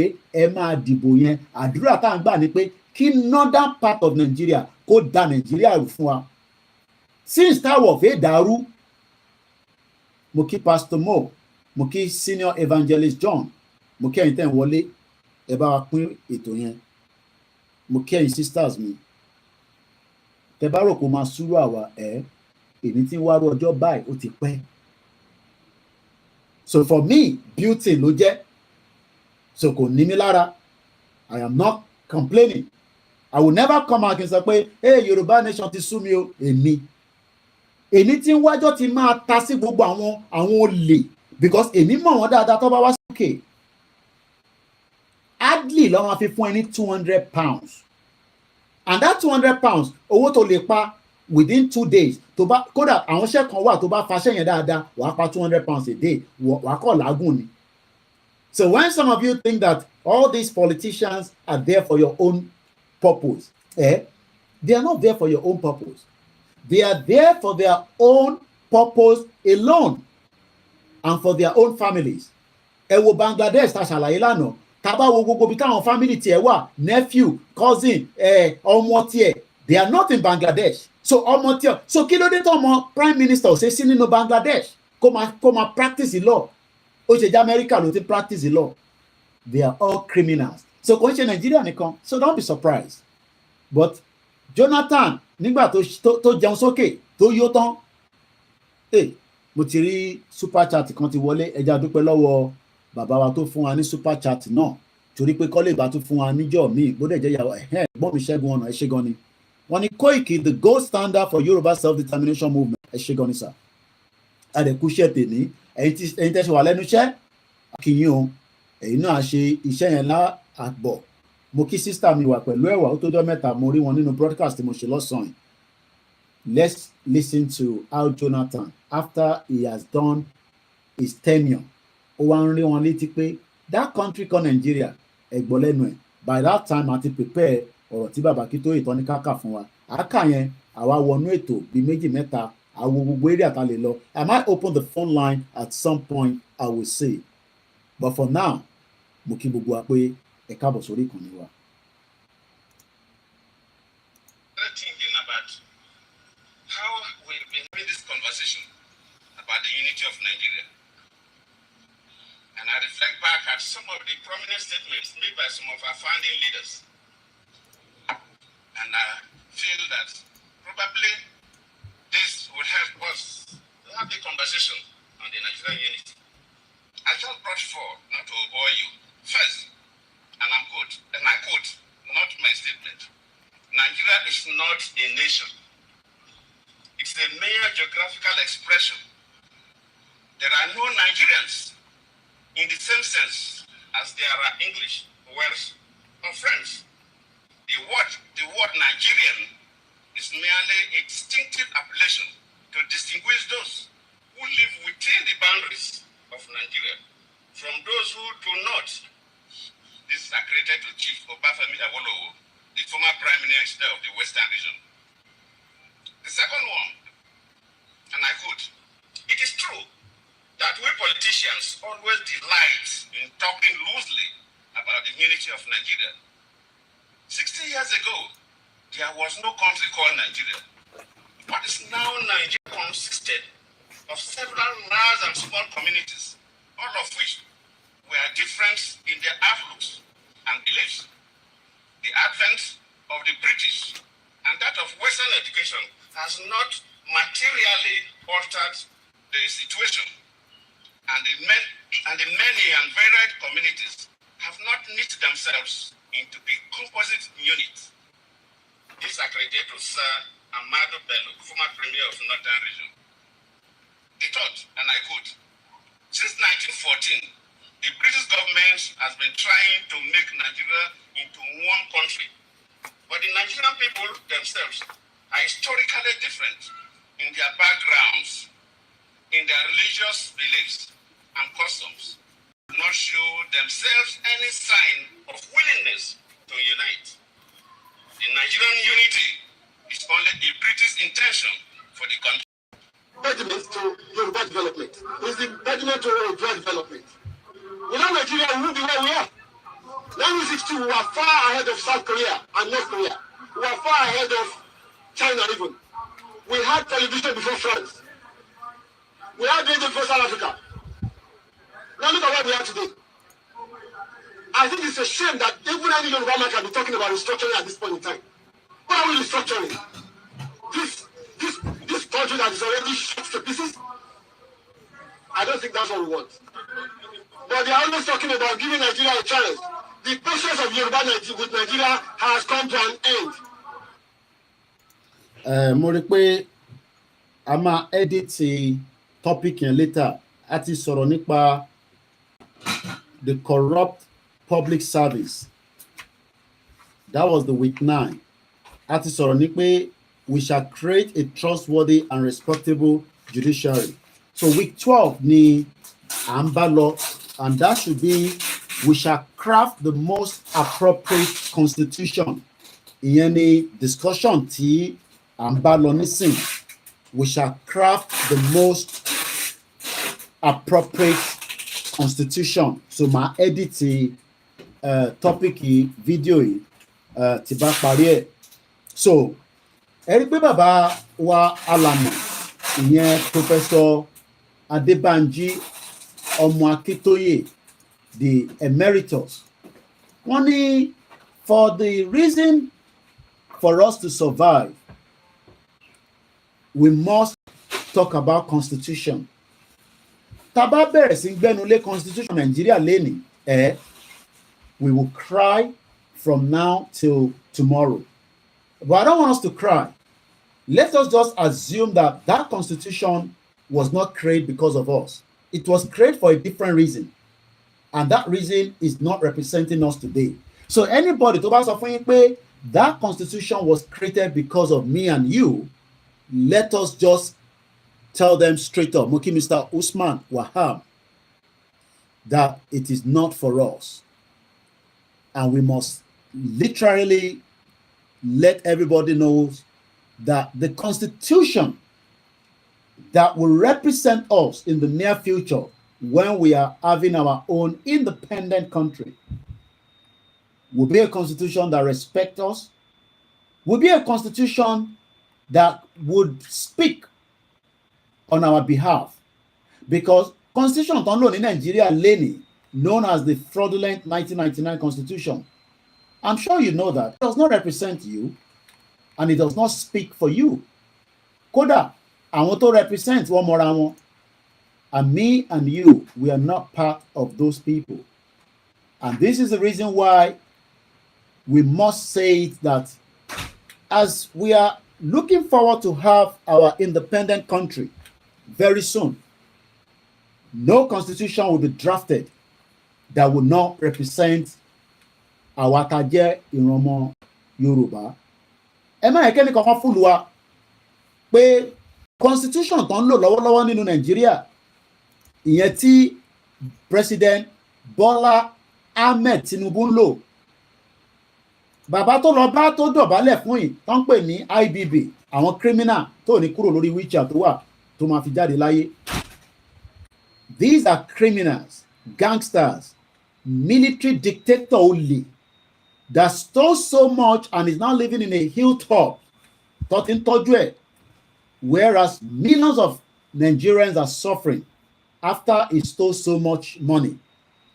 Tó pa Abiola látara pé ó fúlù MKO Abiola pé kó lọ contest, just like bó ṣe fúlù Tinubu torí pé Tinubu ò mọ̀ pé IBB, a mastermind behind the death of Delegiwa, the masterminder behind the whole wahala tí MKO fúnra sí torí pé òun fúnra rẹ̀ náà òun náà ní lọ́wọ́, ó dìsẹ́rù bí Bọ́lá Ahmed Tinubu ṣe ní lọ́wọ́.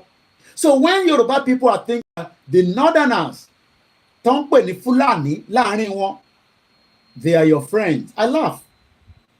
They are not our friends. Mo kí a great Yoruba nation. Mo mọ̀ wọ́n rí, àwọn náà mọ̀ wá rí. Mo kí ìyá wa Adétutù Òsínlóye.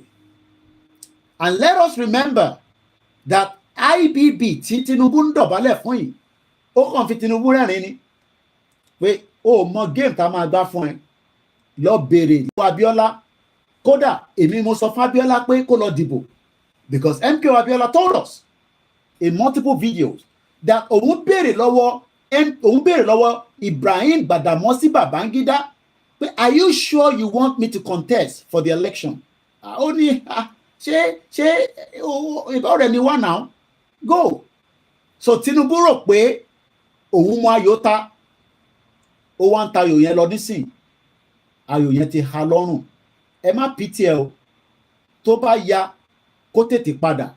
I would love Ooni of Ife to call him and tell him the truth and nothing but the truth.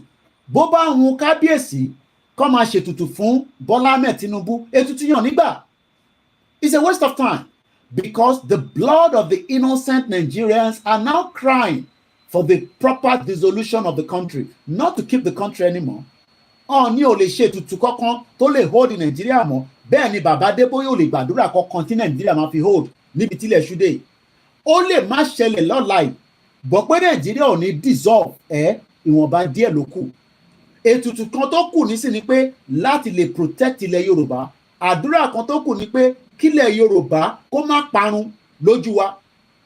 Lágbára Jésù Kristi, lágbára àwọn irúmọlẹ̀ ilẹ̀ Yorùbá. So bí wọ́n bá ń ṣe àdúrà kankan fún Tinubu pé kí Nàìjíríà lè fi exist more, ìrọ̀lọ́pàá, it will end up as Yugoslavia, and Yugoslavia was a blood that was flowing all over the place. Ẹni tí wọ́n sọ fún tó gbọ́n gbà yẹn ó padà kú sẹ́wọ̀n tó ń pè ní Milosevic. So the good news to the part is in our Orileede Yoruba. The topic we are treating this week is we shall craft the most appropriate constitution. Mo kí Mr. Razak Idowu Ọlálékan Òkè, mo kí yín, mo kí ní gbogbo Ìbàràpá East, Ìbàràpá West, mo kí ní gbogbo 33 local government Ọ̀yọ́ state, each of the local government and the LCDA káàkiri ilẹ̀ Yorùbá, mo kí yín. Ìyá wa Ọlájírè Kókà, mo kí yín o.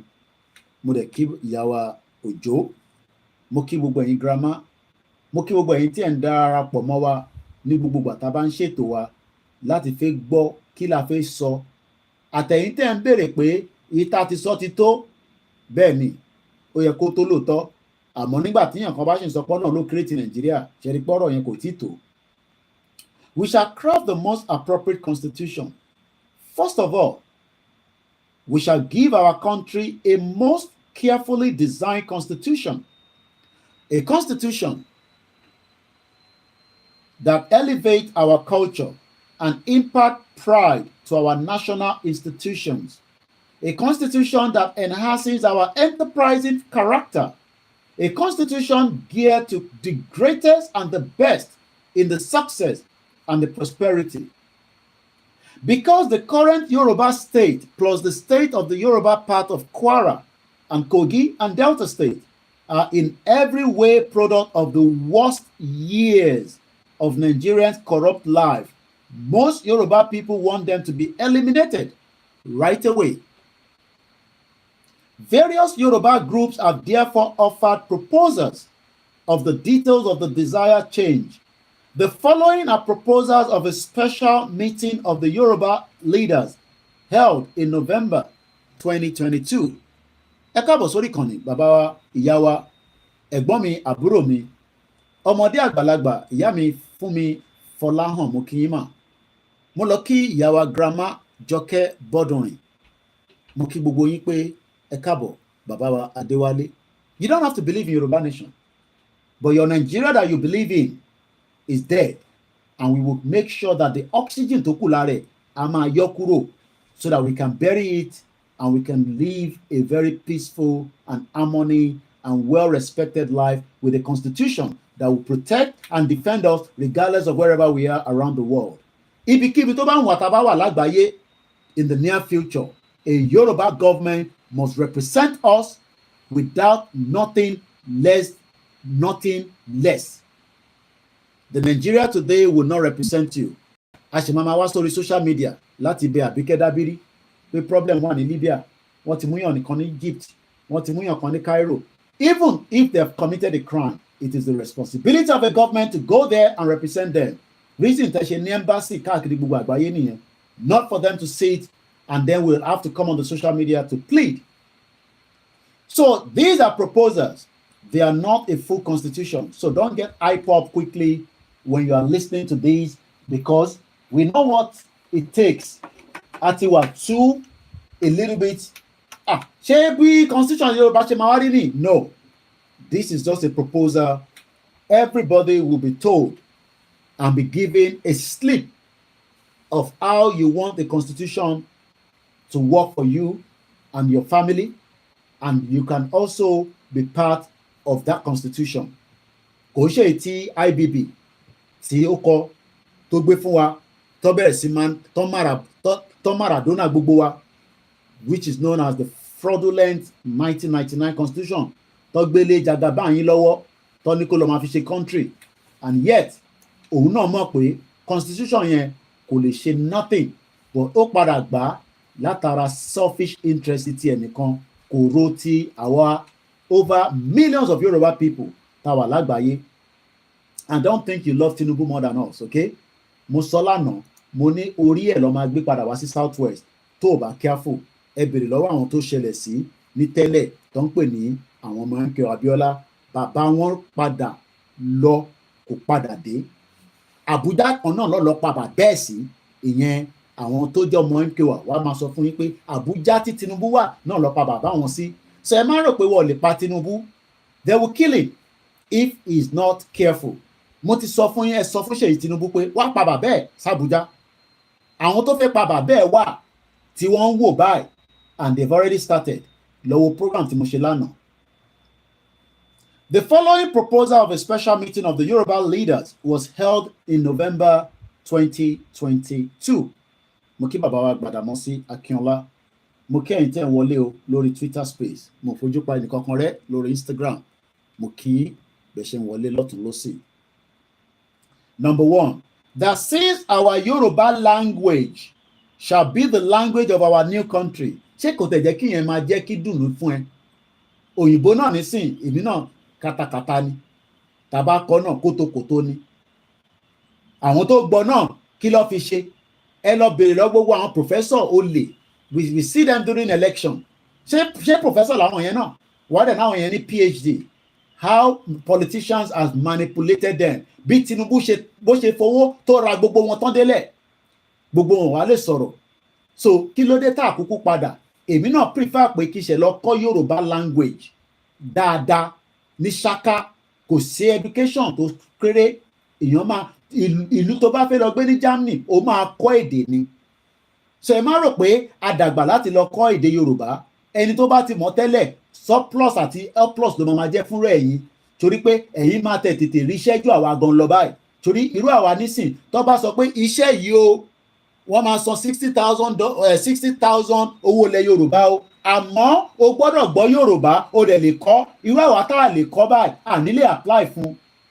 That is the reason why tí máa sáré lọ kọ́ Yorùbá language, torí pé èmi náà fẹ́ wáṣẹ́ 60,000 owó ilẹ̀ Yorùbá. A dẹ̀ máa kọ́kọ́ make sure pé èyí tẹ̀ ń jà nísìn pẹ̀lú àwọn ẹ̀yà tó kù kí lẹ̀ ń jà fún. A máa kọ́kọ́ make sure pé kọ́ tó lọ gbé foreigner kankan wá sínú ìlú wa, o kọ́kọ́ gbọ́dọ̀ make sure pé company tó fẹ́ wá register sílẹ̀ Yorùbá under that constitution a sọ fún ẹ pé director ilẹ̀ Yorùbá ló ti máa mú. Kò ń ṣe ti Dangote ṣe lọ mú ọmọ India kan wá tó ń direct Dangote refinery. A dẹ̀ sọ pé ní PhD ẹlẹ́yìn tẹ kàwé ẹ̀rí pójú ó yẹ kójú ti gbogbo yín. Mo kí gbogbo alẹ́ nǹkan sí o.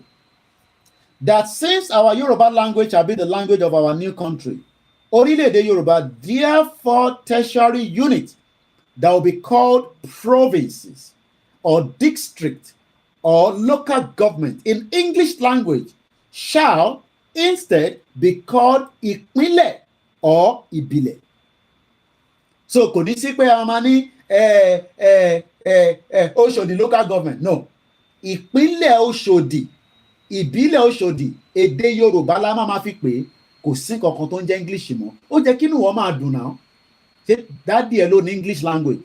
Ṣé mọ́mì mi ló ní English language? Mò ń bí yín ni o. Èmi ní ṣé dádì ẹ ló ní, ṣé mọ́mì tèmi ló ní English language? English language náà kọ́ lọ́ fi jí gbogbo owó. Kán mú fowó. Ẹlòmíì ò tẹ̀ mọ́ figure. A kò máa ń gbọ́ figure. Abacha nìkan gbé $5 billion kúrò nínú Nàìjíríà. Do you know what that transformed to? Tó bá ní kó bẹ̀rẹ̀ sí ṣe breakdown ẹ̀ ní èdè English gan. wọ́n fi English wọ́n fi kó wa lómi ọbẹ̀, wọ́n fi English wọ́n fi gba gbogbo nǹkan lọ́wọ́ wa, and yet àwa ń sọ nísìnyí pé tá a bá gba country wa èdè wa la máa sọ, ìtí constitution sọ nìyẹn. Wọ́n ní no, a fẹ́ wà nínú English country. Ṣé northerners English ló ń sọ? Ṣé tó bá dé north ṣé English ló bá wọn sọ? Ṣé wọ́n máa ń dẹ lóhùn nínú English? Tó bá sọ pé good afternoon ṣé good afternoon náà làwọn náà máa sọ? Àbí wọ́n máa sọ èdè wọn? Àwa Yorùbá nìkan la bàjẹ́, àwa Yorùbá nìkan la keep English. Wàá lọ sí bank, àgbàlagbà tó gbọ́ English wàá máa fi English bá sọ̀rọ̀, á ṣẹ̀ máa wá translator nílẹ̀ Yorùbá láìsí ní foreign country. Mo kí àwa Dare. The major purposes of the ìpínlẹ̀ structuring replacement for the Nigerian state is that each ìpínlẹ̀ shall be designed constitutionally and economically to be dynamic center of progress, enterprise and prosperity. Nǹkan mẹ́ta ló kó papọ̀. Ó kọ́kọ́ gbọ́dọ̀ wà dynamic. Ó kọ́kọ́ gbọ́dọ̀ wà, kí ni mo sọ? Dynamic. Kí ni wọ́n ń pè ní dynamic ní èdè òyìnbó? Tá bá ní ká lọ wo English dictionary. Kódà bí ṣe ń type ẹ̀, tí Google fi dá nìyẹn. Kí ni meaning? Dynamic. Mo kí gbogbo alẹ́ nǹkan sí. Ẹgbẹ́ wọlé share button. Tá bá sọ pé Dynamic. Of a process or system characterized by constant change, active or progress. Kò sí change kankan nínú Nàìjíríà láti 1960. Ó dá dúró ni.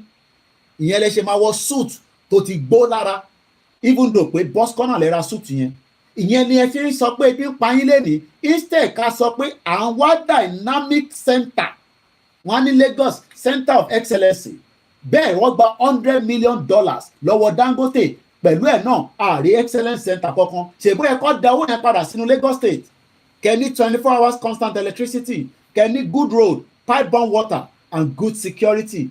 All we have seen is that many mess. Tó bá wo petrol station tó jó ní Ìkẹjà, UK ni mo wà ní tó ń lọ Nàìjíríà làwa náà mọ̀. Wàá sunkún fábíàmọ́, èmi ò lè ṣọ́ ẹ̀ fún yín, but tẹ bá lọ sórí Twitter ẹ bá níbẹ̀, tẹ bá lọ orí Twitter ẹ rí níbẹ̀. Arákùnrin tó ń jó, iná ló ń jó lára, kódà ẹkún agbọ̀n ẹ̀, wàá sunkún abíàmọ́. Èní lè ṣẹlẹ̀ ẹ lọ. Mo kí ẹ brother mi Yẹmi Fatoki káàbọ̀ sórí ètò wa Justin Reason. Mo kí ẹ lẹ́ẹ̀kan sí ẹ̀yin mọ́mì mi, ẹ̀yin dáàdì mi, Mr. Adesina Ọbalówù. Mo kí gbogbo ọba ilẹ̀ Yorùbá o, Yorùbá níyì. Mo kí ẹ. Tẹ bá lọ wo fídíò yẹn lẹ́nìí, ẹni tó bá ti rí fídíò yẹn tẹ gbàdúrà kó fẹ́ wò ó. Tó bá ti wo fídíò yẹn tó bá ní human sympathy, kódà bó jẹ́ ọmọ Ìgbò ló ń jóná yẹn, kó jẹ́ ọmọ Yorùbá náà ni, kó jẹ́ ọmọ Hausa náà ni, it does not matter. No emergency services in center of excellency. Ṣé country nìyẹn? You will cry because many of you do not understand what it is called a country. Wọ́n ní it will be progress. Tá bá sọ pé nǹkan progress, ǹjẹ́ Nàìjíríà wà progressive? Kí ni meaning? Progress. Forward, movement towards a destination. Ǹjẹ́ Nàìjíríà lè gbé wa dé destination tá fẹ́? Ìwọ náà bá mi kọ sínú comment section. Do you think that the country presently right now known as Nigeria, whether it is, we are not saying that Tinubu destroyed Nigeria. I will be very stupid to tell you that. Kò sí tó kọ́ mi pé Tinubu destroyed Nigeria. Àní Nigeria ò gbádùn from the day that British put it together in a fraudulent way. Ìyẹn lèmi sọ. But Tinubu ló lọ gbé Buhari wá tó ṣèjọba lé wa lórí for 8 years tó wá destroy ẹ̀ tí gbogbo wọn dẹ̀ mọ̀, Tinubu náà dẹ̀ mọ̀ bí àròlé tẹ́ntẹ́n ṣe sọ lọ́sàn-án lórí program ẹ̀ tó ṣe tí mo ti wò. Kí ló wá dé tó padà lọ síbẹ̀? Ó fẹ́ change ẹ̀. Ṣé bàbá bẹ́ẹ̀ rí change rí? Ẹ jẹ́ kí n take call tó ń bọ̀ yìí. Mo ń padà bọ̀.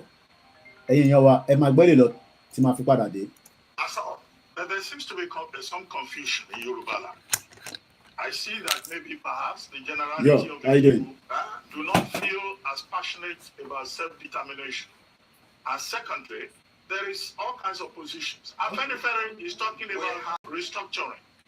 You are talking about self-determination. You don't know this. You don't know the nature of the Yoruba society. You don't. Most of the young people, and they are the majority in Yoruba land, want the self-determination of their Yoruba nation. That's the truth of the matter. That's what is keeping the movement going. And they are also doing so in the diaspora. Yoruba young men and women all over the world want their own country, separate from Nigeria. You cannot deny that. No matter how much you want to pander to the government, you cannot deny that. But that's the truth. But anyway. The important thing, however, and I'm surprised that you are not talking about that, is that the Yoruba people who are fighting for self-determination are telling the world and telling themselves that we will do it only peacefully. We are Yoruba. We know our status in the world. We know our status in the black world. We do not want to destroy the peace of Nigeria. And we do not want to bring difficulty into the lives of any other group in Nigeria. But we want to get out of Nigeria. That's it. Well, Prof, you are a strong member. And you're not talking about that. You are asking me questions. You are asking me questions as if what Orileede did has the support of the majority of Yoruba people who want self-determination. It is not true. Well, Prof, it has a small minority of a section that is ready to do illegalities. A year ago, they went and attacked a radio station in Ibadan and so on. Now this year, they are attacking the entire government of Ibadan and so on. No, but we have never sent anybody to go and do that, and we do not support it or encourage it. Prof, and we think it is criminal, Prof. And so. Welcome back. Video Yanshe, new video. So I'm sure we've listened to it. I had a very important call that need to be picked up, and that's the reason why we had that. Moki brother mi Femi Adeyemi lẹ́ẹ̀kan sí. Anybody video tí mò ń sọ yìí, kódà ìkúnlẹ̀ abiyamọ amú ẹ. Moki brother mi ẹ̀gbọ́n mi Dizima 123. Moki ìyàwó Grace Elushoto. Tẹ́ bá share program yìí ni àwọn èèyàn máa mọ̀ pa wà lórí ètò. Àgbà any call wọlé nísìn, and I don't want to be disturbed or any request. So you can send the request. I will not bring in, so it doesn't matter how much time you have that request in. This is for you to listen. When I'm ready, I can let everybody come in. Moki brother me, Tony Ages. If you're new to this platform you man shake me gon fan olóṣèlú. So if you're not comfortable with curse, you don't have to listen to me. But if you're comfortable with cursing sometimes, but you can just not comfortable with it, and you still want to listen, because you know that this is a platform that is speaking the truth, and only the truth that will take us out of Nigeria. So let's go back. Our Lori progress. I'm asking the question. Moki brother mi afa Fọlọ́runṣọ́ Ìyàndá. Moki gbogbo àwọn afa. Assalamu alaikum wa rahmatullahi wa barakatuh. Àkópalẹ̀mọ́ Jímọ̀ ọ̀la abawalaye afiwasaye lọ. Mo ń béèrè pé ǹjẹ́ Nàìjíríà wà progressive? Àwa lọ sínú dictionary, a lọ wá meaning ní progress. Mo kí àwọn tèmi lórí MixLR. Àwọn mẹ́jọ ló ń gbọ́ mi níbẹ̀. Ìwọ náà lè máa béèrè pé Koiki níbo ló ti ń gbọ́ ẹ. It's just a link that you can be able to listen. And by listening, you are saving your MB. Kò ń ja data púpọ̀. But tó bá jẹ́ kó prefer kó fi máa rójú mi àti gbogbo tá ń show, that's if you're using the software. You can sit wherever you are and comfortable with it. Ogunmola Abiodun ni, is Ooni different from Tinubu ni bàbá mi White Lion? Well, Ooni is a king. In as much as I don't want to call Ooni all kind of names, no. But mo ń sọ fún bàbá wa Ọ̀jájá pé kó pe Tinubu sí order kó padà wá sílé, kó má jẹ́ pé orí Tinubu ló máa gbé padà wá sí Southwest. The body of MK Abiola was brought back to us, and life continued. So, but the only difference this time is that if Tinubu head is brought back, Nigeria will still dissolve. So, kí ló fẹ́ kó forí tiẹ̀ kó gbé lọ sọ́hùn àbí kó yọrí ẹ̀ lọ́hùn? What is he going to gain in that contraction? Tó ń pè ní Nigeria. He has nothing to gain. let him leave Nigeria right now and return back to Yoruba land and leave Abuja for them. There's so much opportunity in Yoruba land, but nítorí ìjẹkújẹ tó ń wá wọ̀ ní gbọ́. Mo kẹ́rì tẹ́ ń gbọ́ wa lẹ́ẹ̀kan sí lórí Mixlr. Alao Baba ni, please share the video of the white guy that says they need to apologize. Okay, I'll put that back again. Àti share, but màá gbé sórí timeline mi ní gbogbo platform in just about a few minutes. Mo kí Akin Games o, ẹ káàbọ̀ sórí ìkànnì wa lẹ́ẹ̀kan sí gbogbo ẹ̀yin olólùfẹ́ wa níbikíbi tẹ́ ti gbọ́ wa ní gbogbo àgbáyé. Ètò yìí náà ń pè ní ètò gbà kí n gbà. Ẹ má bínú pé kí ni mí nìyẹn o. Mo kàn fọ́ọ̀mù yẹn náà ni Yorùbá tèmi anywhere mo lè ti sí. Mo kí gbogbo alẹ́ nǹkan sí. Mo kí ya mi Comfort Ológunjà. Ẹ bá ń kí àǹtí náà ọba Elédùmarè abawa dúró tì. Wọ́n ní because Tinubu is a fool, he love power of presidency. Èmi ló kàn believing in one Nigeria. Mo kí àwa Victoria Ṣóyẹmí. Àwọn silent listeners wa kọ̀ọ̀kan tí ń reach out sí mi. Wọ́n ní Koiki àwọn gbọ́ gbogbo program tẹ́ ní ẹ fẹ́ ṣe ní October. Àwọn máa support yín. Àwọn dẹ̀ máa ṣe kí ni àwọn máa support media tiẹ̀ náà. A dúpẹ́ lọ́wọ́ yín o. Èmi kọ́ lẹ̀ ń ṣe fún ẹ kàn ń ṣe nítorí ìfẹ́ tí ẹ ní sí ìran yín.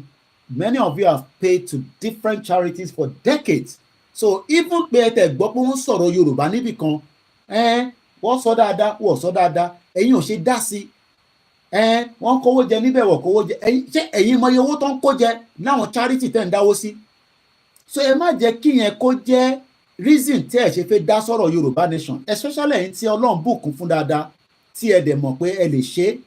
Mo kí ìyá bàbá wa, ìyá mi Alájà Khalifa Àràfá Ajímidé, wọn náà wọn kí mi o, èmi náà kí yín màmá, mo kí yín grandma, ẹ ṣé gan ni. Ifá òní, wọ́n ní Tinubu is not our problem, he is doing his part towards the freedom of Yoruba race.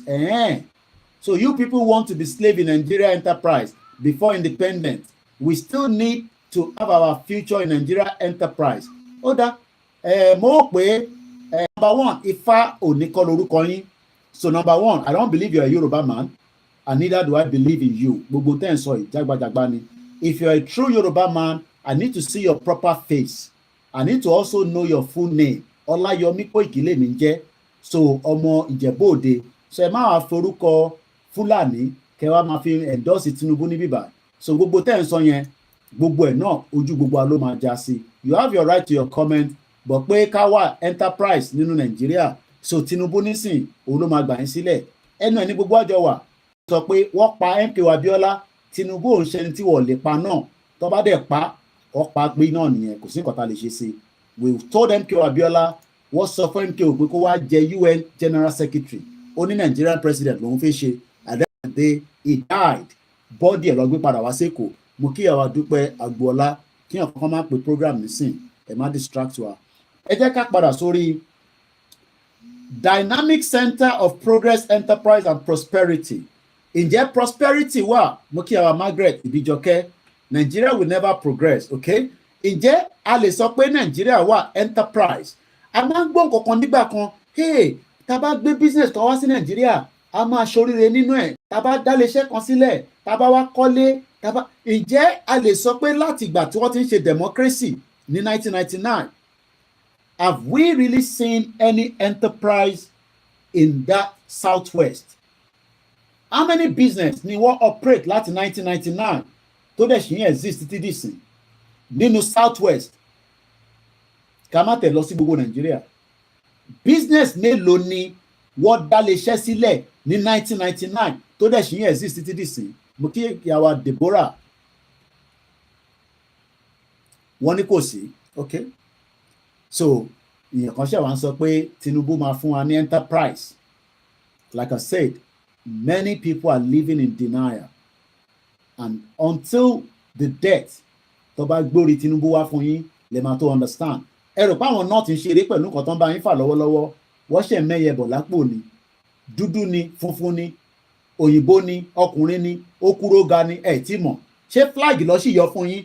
Ẹ jẹ́ káwọn àwọn tá à ń rí tó ń kó flag yẹn, ẹ jẹ́ kó kó bọ́ síta. Ibi tẹ́ ti máa mọ̀ pé kékeré ni táwọn sọ yìí. Gbogbo àwọn tá à ń rí tó ń kó flag yẹn, ẹ kò imagine pé ìbọn lọ́kọ́ síta within the next couple of weeks. ẹ rò pé gbogbo ìbọn tó ń lòdì wọlé láti border tó wà porous ṣe fi pé wọ́n ń guide border tí wọ́n sí Niger ṣèbí bẹ́ẹ̀ ni lọ́tí lẹ̀dí mọ́ àwa.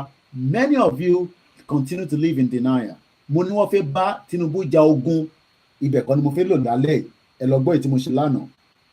The following shall be the list of ìpínlẹ̀ carved constitutionally out of the current Nigerian state. Ẹ jẹ́ ká gbọ́ra wa dáadáa o. All these are still proposal. Ẹ jẹ́ kí n try láti fún wa ní ibi tí mò ń kà ní iwájú bíbáyìí so that bẹ́ẹ̀mi ṣe ń kà kẹ́yìn náà kọ́ lè máa rí níwájú screen yìí. That's the beauty of technology. Èmi láìkì kí nǹkan kó wà lọ́wọ́ kí n máa filẹ̀ but àwọn kan láìkọ́ máa rí lórí screen. Wọ́n dẹ̀ máa ní Koiki gbogbo tó ń kà ó yàtọ̀ sí tó wà níwájú screen ẹ̀ náà kò dá bẹ́ẹ̀ so jẹ́ kí n fún yín ní in tí mò ń kà gangan so that ẹ̀yin náà lè ní iwájú yín. So òun ni ó bẹ̀rẹ̀ láti number 12 yẹn. We shall craft the most appropriate constitution. So mo ti kà dé a ti lọ sí number 3 which is the following. So ibi tí mo highlight yìí ibẹ̀ ni mo ń kà lọ nísìn mo kí gbogbo ọlẹ́ nǹkan sí o ẹ túbọ̀ máa bá wa pín ètò náà. Simple Rahim mo kí yín o ẹ káàbọ̀ lórí ìkànnì wa mo kí gbogbo ọmọ Yorùbá nílé lóko o. Wọ́n ní àwọn bó ṣe máa yọ ìpínlẹ̀ yẹn ní gbogbo state kọ̀ọ̀kan pẹ̀lú the present situation of Nigeria nísìn máa jáde òun ni mo fẹ́ kà síta yìí. Wọ́n ní ìyẹn Ondo state wọ́n máa yọ ìpínlẹ̀ 4 kúrò rẹ̀ tó máa pè ní Etido tó ń pè ní the consistent of Ìkálẹ̀, Ìlàjẹ àti Ẹ̀ṣẹ̀ Odò. Ẹ má bínú tí pronunciation yẹn tí kò bá lọ gẹ́gẹ́ bí ọmọ Yorùbá ara problem tí òyìnbó dá sílẹ̀ sí wa lọ́rùn nìyẹn. Dizzy man sọ pé Yorùbá self-determination ó jẹ́ kó jẹ́ blessing to the world by innovation, creativity, entrepreneurship. Mo fẹ́ bẹ́ẹ̀ ṣe business mo fẹ́ kó lè fún mi ní bákòdì iṣẹ́ tó fẹ́ gbélé mi lọ́wọ́ tí máa bẹ́ẹ̀ tà ní London. Kò ń ṣègbà tó bá dé bíbá ni màá máa béèrè pé kí ló ṣẹlẹ̀ sí package yẹn. Ó jẹ́ kó lè package nǹkan fún mi láti ilẹ̀ Yorùbá kí n track ẹ̀ títí tó máa fi dé bíbá kí nǹkan kan má dẹ̀ ṣe. Kò ń ṣe èyí tí máa send ẹrù sí ẹ sílẹ̀ tí custom máa ja bíbà kan ń já anything and at the end of the day kò ní níṣẹ́ kankan tó máa ṣe.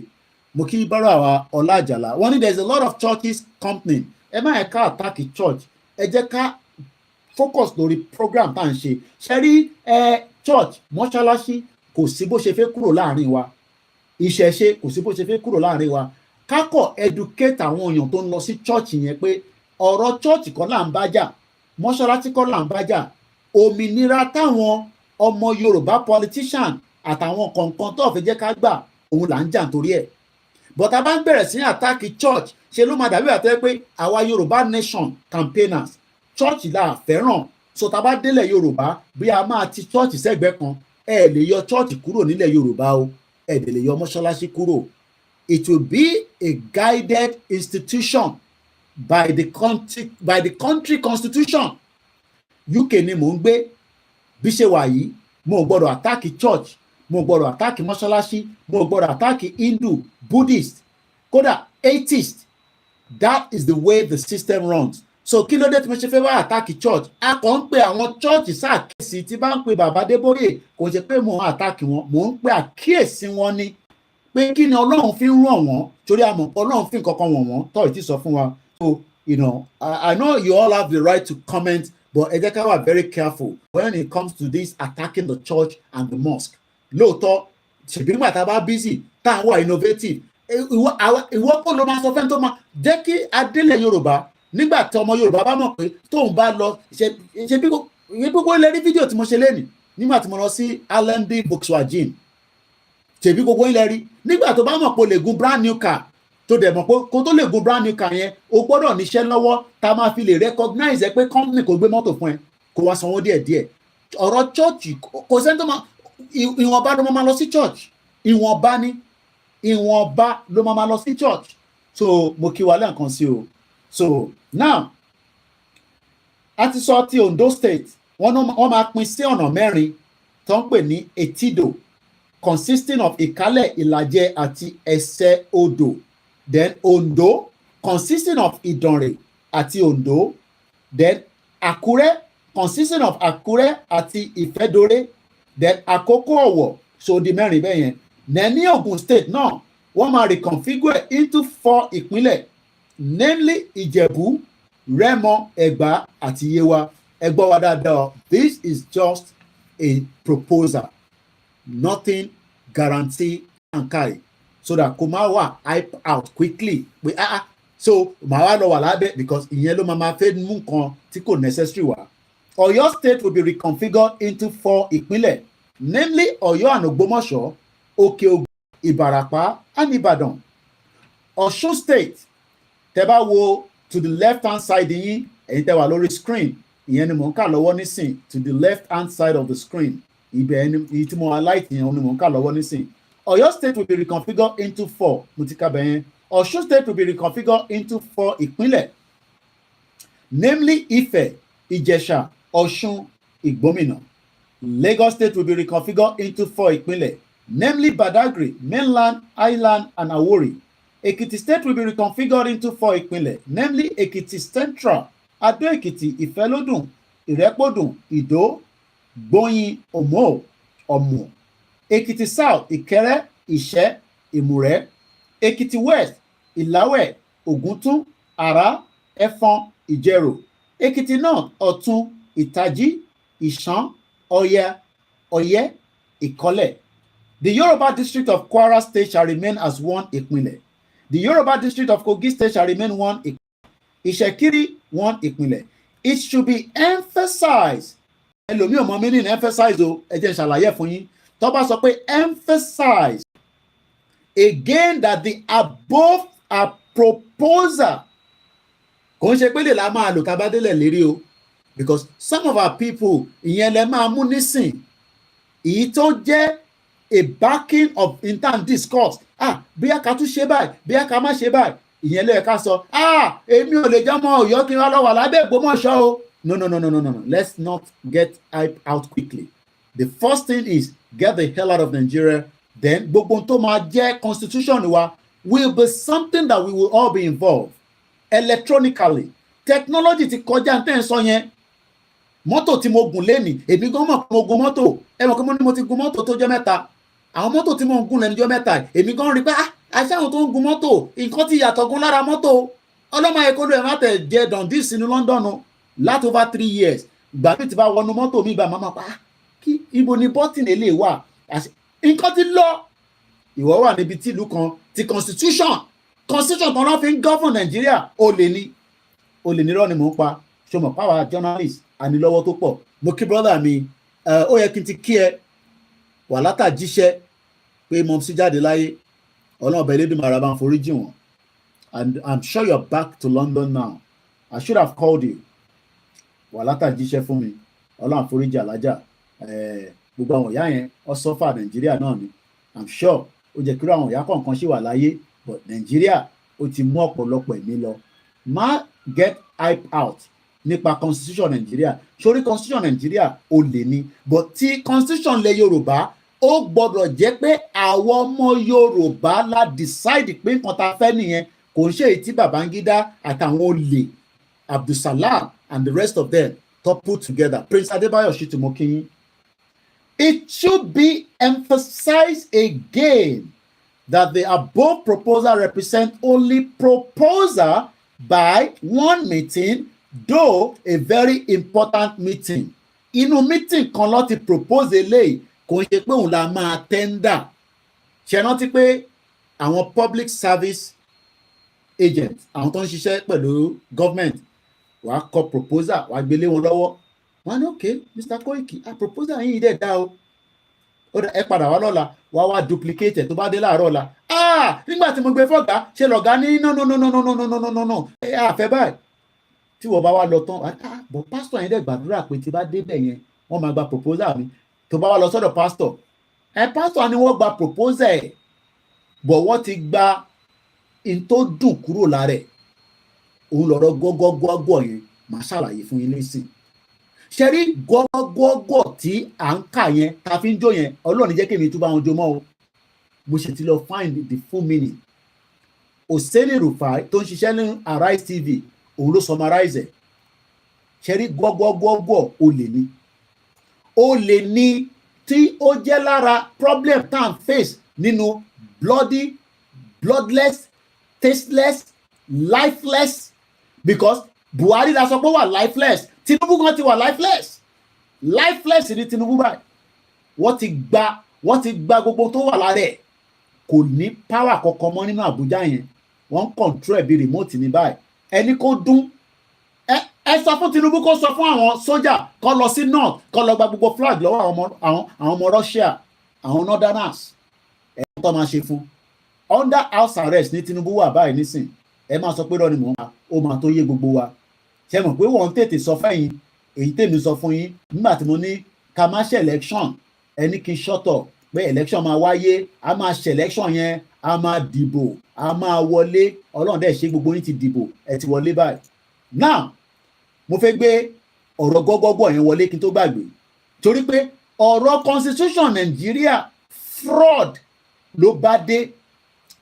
Fraud. Mo kí brother mi Fab, ìyá mi Sanjo Beauty, ṣé wọ́n ti ṣerun? Torí ibi tẹ́yìn wà wọ́n gbọ́dọ̀ máa ṣerun, because irun wà tí ó jẹ́ oge. Àwọn ọkùnrin máa ń like ara àwọn obìnrin wa kó ṣerun, wà wá fọwọ́ pa lórí. But ní London o lè má wá rówó tó máa fún, bọ̀ wá ṣàdúrà fún, torí pound sterling ó heavy gan. Ọlọ́run jẹ́ kí ajé máa wọgbá. Mo kí Bishop Adesina lẹ́ẹ̀kan sí. Mo ní gbágbágbágbá tó ń jó yẹn ẹ má bá wọn jó mọ́ o. Mo fẹ́ sáré mú story yẹn jáde fún yín. It's a fraud which relate to ọ̀rọ̀ Nàìjíríà. Mo ṣe rí ní bàbá mi Razak Bankole. Mo kí gbogbo ẹ̀yin tí ẹ̀ ń comment, ẹ bá máa gbọ́ wọlé comment yẹn. Àìmọye ọmọ Nàìjíríà lọ́nà represent lóríṣiríṣi ní Dublin, America, ní Olympic arantan of àwọn ọmọ Yorùbá ní kẹ́kẹ́ kús káàbọ̀ sórí ètò.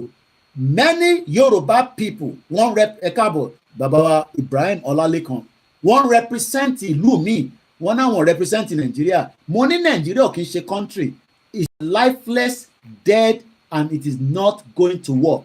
But mo fẹ́ lọ mú ọ̀rọ̀ gbọ́gbọ́gbọ́gbọ́, mo fẹ́ lọ mú jáde. Ẹ jẹ́ sáré lọ mú jáde. Ọlọ́run jẹ́ kémi máa ń jó, mo jó níjẹta, àṣé nǹkan tí mò ń jó sí gan, ìyẹn ló ṣe ní ìyẹn gbọ́dọ̀ wà careful. Tó o bá mọ ohun tó ń ṣe, má bá wọn ṣe. Ẹ̀yin lẹ jẹ́ kí n lọ jó gbọ́gbọ́gbọ́gbọ́, mo wá rí meaning gbọ́gbọ́gbọ́gbọ́, mo wá rí òun ṣe tí èèyàn gbọ́dọ̀ jó sí mọ́, èèyàn gbọ́dọ̀ jó sí mọ́. Kó tó di pa máa mú gbọ́gbọ́gbọ́gbọ́ wá, ẹ̀yin ọmọ Yorùbá, mo tún kí n lẹ́ẹ̀kan sí. Mo kí yín nílé o, mo kí yín níta, mo kí gbogbo ẹ̀yin tẹ́ wà ní African countries, mo kí wa pé Oòduà gbè wá, kò ní gbé ọ̀dàlẹ̀. Ẹni tó bá jẹ́ ọ̀dàlẹ̀, ẹ má gbàdúrà pé kó wà láyé kó máa lọ ni. Kò sí kankan tó ń ṣe láyé mọ́, torí ọ̀dàlẹ̀ ò ní change. Ọ̀dàlẹ̀ mo ti rí gbọ́. Now follow me with this write up. Mo fẹ́ kájọ ṣe kí ni? Kájọ kà. Gbọ́.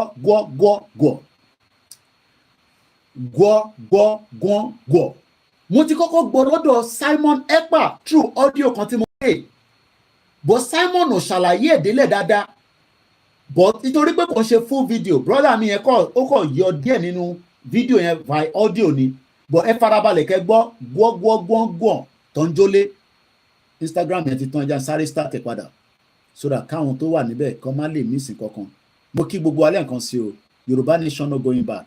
Àwọn ń ṣe politicians olè. Àwa tó ń pè ní Yorùbá nation campaigners. Àwọn ń ṣe ẹgbẹ́ olóṣèlú kankan. Àwa dúró lábẹ́ bàbá wa ọmọ Adéyẹmọ Ìgbòho-Òòṣà. A dúró lábẹ́ bàbá wa Olóyè. A dúró lábẹ́ bàbá wa Akíntóyè àti Ọ̀túnba Démọ́lá àti àwọn bàbá, àwọn ìyá àti gbogbo àwọn tí wọ́n ń darí ètò. Prophet Ológun Olúwa, mo kí gbogbo wọn. Mo kí àwọn ìlànà ọmọ Oòduà t'Amẹ́ríkà ni tó náwó tó nọ́ra. Mo kí ẹgbẹ́ YSDM, mo kí Yorùbá World Media, mo kí àwọn tó wà nílé, mo kí ẹ̀yin tẹ́ wà ní gbogbo ibi tẹ́ bá wà náà. We are all part of this. Lóòótọ́ àwa là ń sọ̀rọ̀, but tá a bá sọ tá a bá rẹ̀ ẹni tó bá gbọ́, it's a waste of time. Now ẹ jẹ́ ká gbọ́ kíní. A dance of deception. Èmi máa ń like kí n wá dictionary, torí ọkàn wa tó bá ti lò báyìí ó máa ń da brain mi rú ni. Ẹ jẹ́ ká kọ́kọ́ lọ wo kí ni meaning tó pè ní, tá a bá sọ pé deception, mo fẹ́ kó fún mi ní word ẹ̀ ní deception. Bo, mo fẹ́ kó fún mi ní audio sounded. No, deception. Okay, the sounded jáde. Mo kí wa lẹ́ẹ̀kan sí o. Deception. Sound. Okay, kò fún mi ní sound. Ẹ jẹ́ ká wo bí kí lè sọ. Deception. Ẹ gbọ́. Deception. Okay. Deception. Kí ló ń pè? The Nigeria that we have lived for the last 63 years has been a deception. Illusion country ni. Gbogbo wo tètè mọ̀. But àwọn tó mọ̀ nísìnyí wọ́n sáré fún Nigeria. Wọ́n lọ sáré fún Ireland. Ẹ fún mi lórúkọ girl yẹn. Ìyá wa, kí lórúkọ girl yẹn again? Ireland, Nigeria, runner. Bìjìmá gẹ́tẹ̀ nìyẹn. Kíní kan Adélékè ló. Ẹ wòran, ẹ wo bí Irish ṣe gbé. Ọmọ Yorùbá. Orílẹ̀ ti gbọ́n. Ó ti mọ̀ pé deception ní Nigeria. Ó wá wò pé òun máa bọ́ ní energy àti time òun fún ìlú òfò, ìlú àdánù. Kò ń ṣẹlẹ̀ Yorùbá là ń bú o. Country yẹn tó pè ní Nigeria, orúkọ yẹn, torí Nigeria doesn't have a land. Rasheedat Adeleke, one who looks prim for the big run as she bid for the final place. Ọlọ́run àfọ̀n ẹ ṣe wàá ṣàṣeyọrí. A máa gbórúkọ yẹn. Ṣorí bí ṣe ń gbórúkọ yẹn nísìn, ó pè mí kí n máa gbọ́ pé Dublin nìyẹn. Mo tẹ̀ fi gbọ́ Nàìjíríà lára ẹ̀ torí bomb bastard ní Nàìjíríà. Tí wọn náà bá rí ibi sá lọ sí for now, máa sá lọ. Tàbádélẹ̀ lè rí gbogbo apàdà sílé. Now, ṣe fíìl pé tó bá jẹ́ pé ọmọ 21 years old tó ń pè ní Rasheedat Adeleke tó jẹ́ Dublin sprinter táwọn ará Dublin dẹ́n sọ pé àwa fọ́rínà o afẹ́gbàlú mọ́ wọn lọ́wọ́ o. Òun ló wà lára àwọn the first of the 3 Olympic 400 meter semi-final. Ìyẹn lánàá ọmọ Yorùbá ni o. Ẹ imagine tó bá jẹ́ pé ilé ló wà wàá fẹ́ désàlẹ̀ yẹn ká má fi gbogbo ẹnu sọ̀rọ̀ mo káwọn fẹ́ sọ̀rọ̀ àlùfàǹṣẹ́ bíbá mo kí bàbá mi Akínrẹ̀mí rántí wàá fẹ́ tọ́bẹ̀ wò kó tó fún ní slot pé kó wá lọ sáré fún Nàìjíríà wàá fẹ́ désàlẹ̀ yẹn ní àìmá désàlẹ̀ yẹn kò likely pé ó máa débẹ̀. Ṣé rántí pé tá bá lọ wo éèjì sísítà wa yìí ká wá lọ wo éèjì ẹni tí ikú ti fi ṣe kíni ó ti fi ju gbogbo wa lọ. Ọmọ 24 years old náà mà ní Tolúlọpọ̀ Arótilé. Nàìjíríà ló train òun, Nàìjíríà ló padà pa. Mo wá wonder ìwọ wá sọ pé o fẹ́ save ní àwáríyàn kan ó comment lẹ́ẹ̀kan ó ní Tinubu is the enterprise. Tinubu is the enterprise. Tinubu is the enterprise. Àwọn idiot. So torí pé ẹ ṣì ń rò pé wà nù Nàìjíríà. Sínú Nàìjíríà ò ṣe country wọ́n control Tinubu láti tàbí remote control ni. Mo ní tó bá bí Tinubu da kó sójà kóhun lead kó wọṣọ sójà tó bá tẹ̀ wọṣọ sójà kò ní fìtẹ̀. Nígbà tó yẹ kó ti misuse gbogbo body ẹ̀ igbó cocaine ó ti pọ̀jù lára ẹ̀. But kí la fẹ́ ṣe sí problem ti ẹ̀ nìyẹn. So now imagine Tolúlọpọ̀ Arótilé. She was doing the most fantastic job that has never been done by anybody in the history of the Navy. One of the first flying officer tó lè gbé helicopter lọ sókè tó lè máa control helicopter yẹn tó lè ní àwọn ìbọn ní ẹ̀gbẹ̀gbẹ́ gbígbà ẹ̀mọ̀ kí n máa wo movie dáadáa. Tó bá wá yin ẹ̀mọ̀ káwọn yẹn náà máa yin helicopter yẹn òun á máa wave báyìí á máa lọ báyìí á gbé lọ sókè wọ́n ní tó bá ti wá lọ sókè kò ń gbọ́n kankan mọ́ á kọ̀ máa pa àwọn Fúlàní yẹn ni ó ń pa wọ́n wá ní wèrè lélẹ́yìí o Ọlọ́run ní ṣe ní wèrè bọ̀wọ́ padà pa náà ni ìwọ mùmú lọ́wọ́ ìṣẹ̀lẹ̀ tó ṣẹlẹ̀ ní Lagos yín state of excellence níbi tí náà ti jó ní Ìkẹjà wàá sunkún abiyamọ 8 minutes tí fire bá ṣẹlẹ̀ ní petrol station tó wà níwájú mi 8 kò gbọ́dọ̀ tó 8 minutes 5 minutes petrol station yìí tó wà níwájú mi ní ẹ̀gbẹ́ mi níbí àyè panápaná tó máa dé ó gbọ́dọ̀ kọ́kọ́ tẹ̀ ní intole fi rescue ká má ti wá sọ pé ọlọ́pàá tó máa dé helicopter gbogbo ẹ̀ máa dé lẹ́sẹ̀kẹsẹ̀ àwa arí ẹni tí náà jó ó wá ń sáré ìyàwó mi wá ní ó dàárọ̀ la kó tó mọ̀ because ẹni tí wọ́n bá jó moment yẹn wọ́n gbọ́dọ̀ tètè ṣàwọn kankan sí lára so that kára ẹ má lọ súnkì kó gbó sórí ìwọ tí o ò tí ì rí dààmú nàìjíríà máa gbàdúrà pé Ọlọ́run má jẹ́ orí máa gbàdúrà torí tó bá rí ìdààmú nàìjíríà ò ní pray pé kí nàìjíríà kó sì exist mọ́. now Rasheedat à ń kí ẹ sílẹ̀ ẹni tó bá mọ̀ ẹni Koiki ń kí sílẹ̀ pé wàá ṣoríire gbogbo bàtà ẹ bá máa play final yẹn wàá nà wọ́n pa ni torí pé ọmọ ìran ọmọ aládé nìyẹn o ti ń fi adé wọ̀n wọ́n níta ọmọ ìtọ́ ń pè ní ìran ọmọ aládé nìyẹn o bó ṣe jẹ́ ká máa jẹ́ tẹ bá rántí pé òun ni mo kí sista Ellen àwọn lọ ṣe ìwé ìfún Tolúlọpọ̀ Arótilé wọ́n wá ní iṣẹ́ wa fúnlẹ̀ wa iṣẹ́ ti wà fún Rasheedat Adeleke forílẹ̀ ibi wa ká gbéga àmọ́ Tolúlọpẹ́ ó gbéga wọ́n fà wálẹ̀ ìgbàgbọ́ wà ní pé bá ti bí ẹrú kò ń ṣe pé olówó nìkan ló gbọ́dọ̀ máa jẹ tọ̀ìtọ̀ì ẹlòmíì nísìn ọ̀nà ló mọjọ́ tó ti jẹ ẹja àrọ̀ tó dá tó máa ṣiṣẹ́ lára ẹlòmíì ò tẹ̀ jẹ fúrúùtù kéńgbòdo fúrúùtù gan ta máa ń ká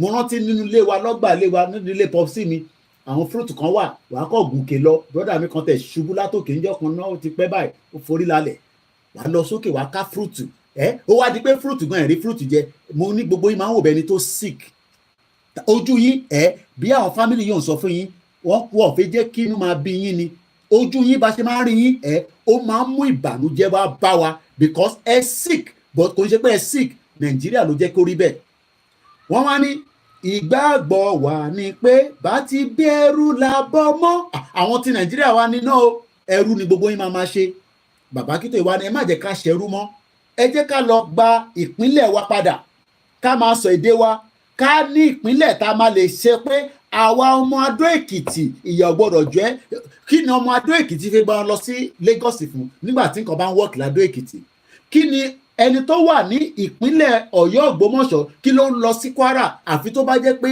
ó ní reason kò ń ṣe pé àrí lè move around o but kí ló fẹ́ lọ ṣe níbẹ̀ when you are well established mo kí bàbá mi ọ̀nà Adéọlá Fortune Michael wọ́n ní Nigeria is finished it's a big risk to live in Nigeria àdé ẹ lọ́wọ́ fídíò ẹni tí iná jó ọ̀rọ̀ ètè nínú mọ̀ ń sọ yo àti mọ̀ tó ń bọ̀ lọ́la èmi ò ní pé kò look accident ń ṣẹlẹ̀ lójoojúmọ́ ní London òkú ń sùn lọ lójoojúmọ́ around the world but òkú tó bá máa kú labroad wọ́n gbọ́dọ̀ fún ní dignity gan tó máa kú Nigeria no dignity so Adeleke Rasheedat àwa kí ẹ o látòrí ìkànnì wa wàá ṣoríire lọ́la àní ká padà síbi ọ̀rọ̀ deception gbọ́gbọ́gbọ́gbọ́ a dance of deception mo kí L&T Enterprise àti lọ wá meaning deception ni àbí a sọ pé the meaning of deception ẹ jẹ́ ká lọ kà síta the act of causing someone to accept as truth or valid what is a false of invalid ṣe rí pé ọ̀rọ̀ yẹn ó wọ́ ti Nàìjíríà deception ni tó máa sọ fún ẹ pé ṣe mọ̀ pé nísìn microphone mi gbé dání nísìn tí bá tó wá sọ fún yín pé èyí tí mo gbé dání nísìn ìgò ọtí ni ṣé èyí tí mo gbé dání ṣó jọ ìgò ọtí nínú comment section ẹ bá ń sọ síbẹ̀ èyí tí mo gbé dání báyìí nísìn ṣé ìgò ọtí ló wà lọ́wọ́ mi that is what Nigeria is telling you Nigeria has deceived every one of us àwa rò pé Tinubu tó jẹ́ the biggest deceptor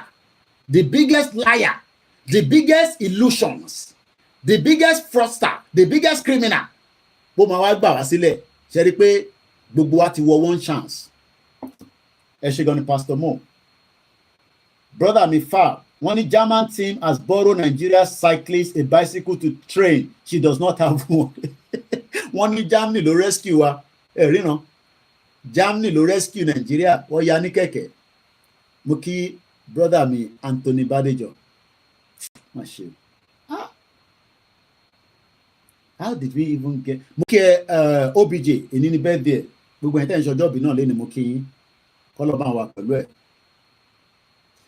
gbọ́gbọ́gbọ́ yẹn wọ́n ní is a dance of deception which is exactly what Nigeria is right now everywhere na lie, everywhere corruption. Kò ń ṣe pé torí corruption is because British created the foundation for that purpose.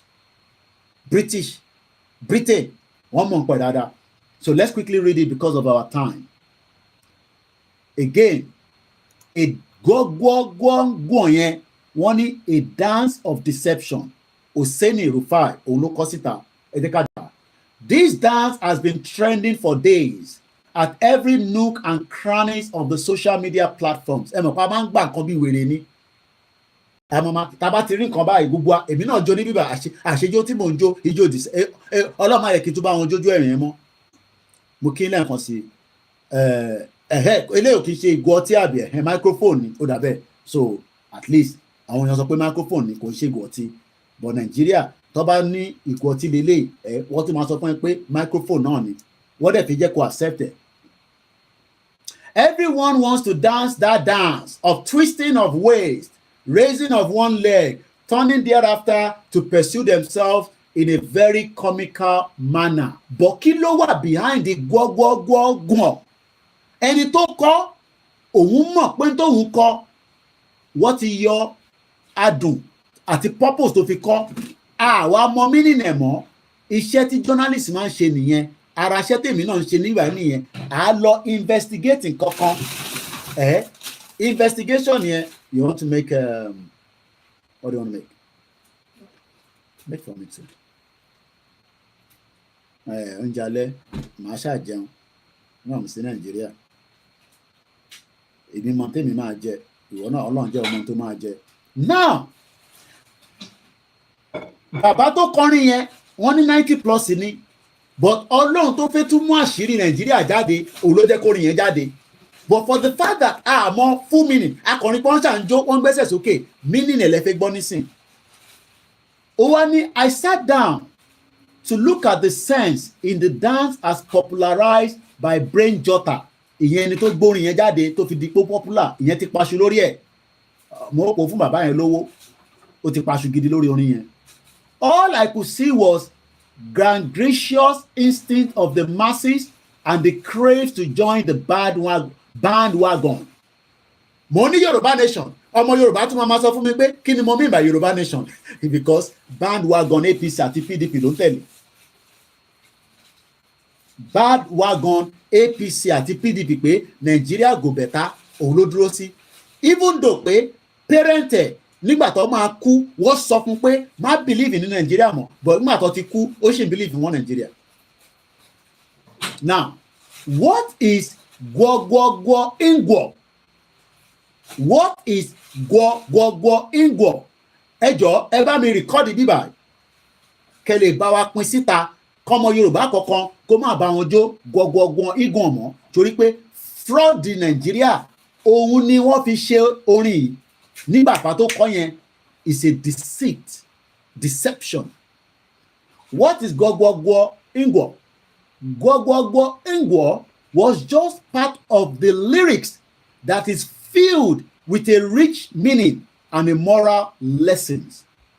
Tired of the ulabalaboo of the gbọgbọgbọ ingwo challenge, I took time to listen to the lyrics from the beginning to the end.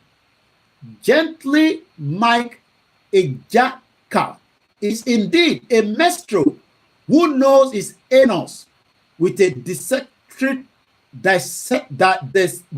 dexterity and sagacity and that are legendary. Àwọn dàbí àwọn bàbá Orlando Ọ̀wọ̀ fáwọn tàwọn ilẹ̀ Igbo.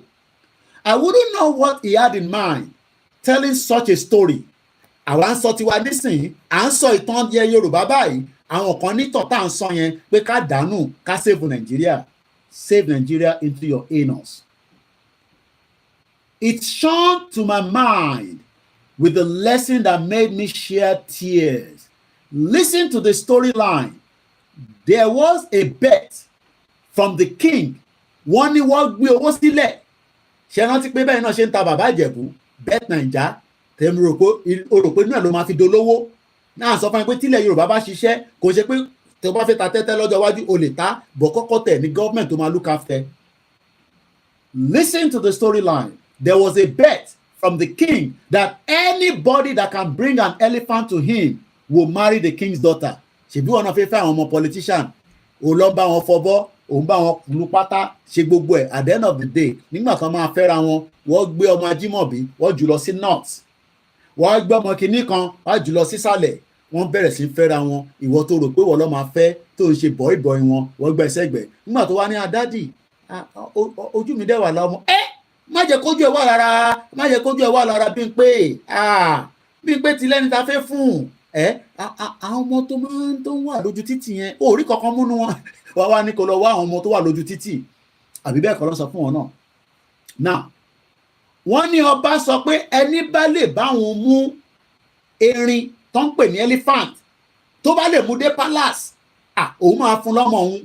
Ẹ mọ̀ pé ẹni tó bá dẹ̀ gbọ́rọ̀ ọ̀rọ̀ yẹn, ìwọ náà kọ́kọ́ lọ wò pé elephant, báwo mo ṣe fẹ́ gbé elephant dé palace? Kí ni máa sọ fún elephant? Ẹ jẹ́ ká máa tẹ̀lé ìròyìn yìí lọ. Bringing the elephant was not a mean feat. This made other animals to shy away. Ìwọ náà bó ìwọ náà ṣe Ajìjàgbara Media TV mo kí ẹ. This made other animals to shy away and saw the demand as a tall order. Ọba ìtẹ̀níkà lọ mú wáyé. Intention ni pé ẹ fẹ́ yẹ ká ọmọ yín fẹ́ ni.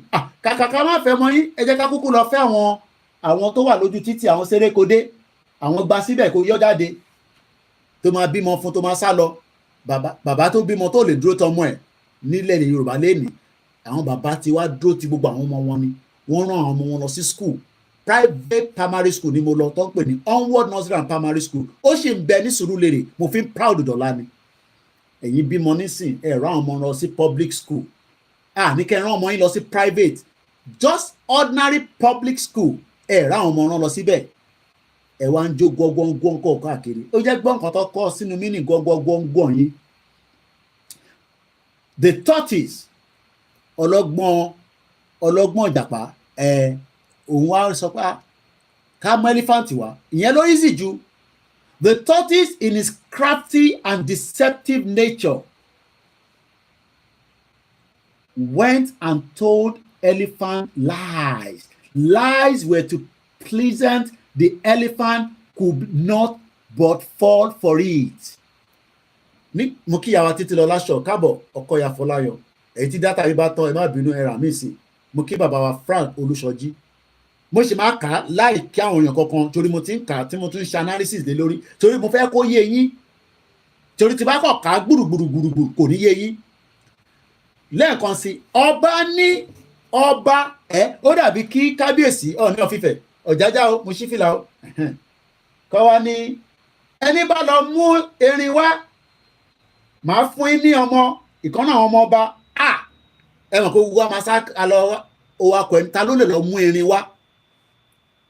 The problem now is gbogbo àwọn ẹranko tó kù olúkálùkù ya lọ pé ọba ẹ̀ bá sọ pé ẹ̀fẹ́ fún wa lọ́mọ yín fẹ́ eléyìí tẹ́ wá ní ká lọ mú erin wá tá a bá dọ́dọ̀ erin kan máa tẹ̀ wá mọ́lẹ̀ wọ́n bí ẹ̀dá elephant mo wo fídíò kan ó crush bọ̀bọ̀ yẹn pẹ̀lẹ́ ó sọ di cardboard ẹni tó ń tọ́jú ẹ̀ ọlọ́run ló mọ tí yẹn ṣe fún mo mọ̀ bẹ́ẹ̀ náà ti rí fídíò yẹn rí ó sọ di pẹlẹbẹ pẹ̀lẹ́sẹ̀ ó gbá sílẹ̀ ó gbẹ́sẹ̀ lé báyìí ó sọ di cardboard elephant a very very powerful animal ta ló máa wá lọ mú elephant wá sí palace ọba kí ló máa sọ fún tó fẹ́ lọ fi tàn wá ìjàpá ọlọ́gbọ́n jẹrẹsì bó ṣe ń ṣe fẹ́yìn náà ní àwọn politicians ò lè yín àwọn criminals bàbá mi Idris confam àwọn náà ti rí fídíò yẹn rí ìjàpá wa lọ sọ fún erin pé ọmọ súnmọ́ bí o ọmọ tó ṣẹlẹ̀ tó bá dìbò fún Tinubu wàá gba 5,000 naira 5,000 ṣé fún ọdún kan àbọ̀dún mẹ́rin ìwọ ṣàṣì gba 5,000 yẹn náà tí Jagaba bá wá débẹ̀ gbogbo táwọn fẹ́ ló máa ṣe fún wa. Ìjàpá bá lọ sọ fún elephant tó ń pè ní erin pé ọmọ ó ti ṣẹlẹ̀ o kí ló sọ fún erin ẹja àjọgbọ́. What was the lie? Irọ́ ti pinlẹ̀ Nàìjíríà tí mo fẹ́ yọ kúrò ní ẹ̀mí ẹ̀ tí bàbá Akíntóyè gbéṣẹ́ lé mi lọ́wọ́ ó wá ń sọ fún mi pé kí n dákẹ́ pé èyí tí mo sọ ti tó torí pé o mọ̀ pé irọ́ yẹn o sì ń jẹ́ bí ṣe ń bẹ sọ̀rọ̀ báyìí. What was the lie with a question mark? That the king wants to make the elephant the chairman of his Ofala celebration. Where's my phone? Did you take my phone with you? Yes. Mo jẹ́rìí ẹ̀. Wọ́n ní ìjàpá lọ sọ fún elephant pé Ofala I don't need it now, that's fine. Ofala celebration ó jẹ́ bígbà tá a fẹ́ ṣe Ọ̀ṣun Òṣogbo. Ó wá sọ fún elephant pé òun ló máa fi ṣe, how are you? Òun ló máa fi ṣe chairman of the day. Bàbá mi Frank ni, that is a black lie in the order of the day of Nigeria. Mo ò tí ì ka tán, ẹ má jẹ́ ká kánjú, mo ṣe mẹ́yẹ bọ̀ lápò ni. Nígbà tèmi náà ka kínní, mo ní abájọ táwọn èèyàn ṣe ń jó torí irọ́ ló máa ń jó sí ní Nàìjíríà. A máa náà ń jó orí, ṣé orin làwọn orin tẹ́ ń jó sí yẹn? What was the lie? That the king wants to make the elephant the chairman of his Ofala celebration. Ofala celebration is an elaborated celebration of festivity. It sounded too prestigious and offer to be the chairman of such a festival. Tí o lè sọ pé òun ò ní lọ, ìyẹn elephant. On the day, appointment day, the tortoise went to the elephant. The elephant got ready and they set out on the journey. Ṣé mo kó ti sọ fún elephant pé òun lòun máa fi ó fẹ́ fi elephant pé ọba ó ní kó wá sọ fún elephant pé ó fẹ́ fi ẹ́ jẹ chairman of the day. Ó mọ̀ pé wọ́n náà bó ṣe náà máa fi ẹ́ jẹ essay at the end of the day wọ́n yọ gas. Àìmọye diaspora tó ti lọ sílé wọ́n ní kó wá jẹ commissioner. Wá tún náwó. Tó bá yàwọ̀ rírí commissioner jẹ́ wá ya padà wá lọ máa fa gbùrú wọn 9 to 5.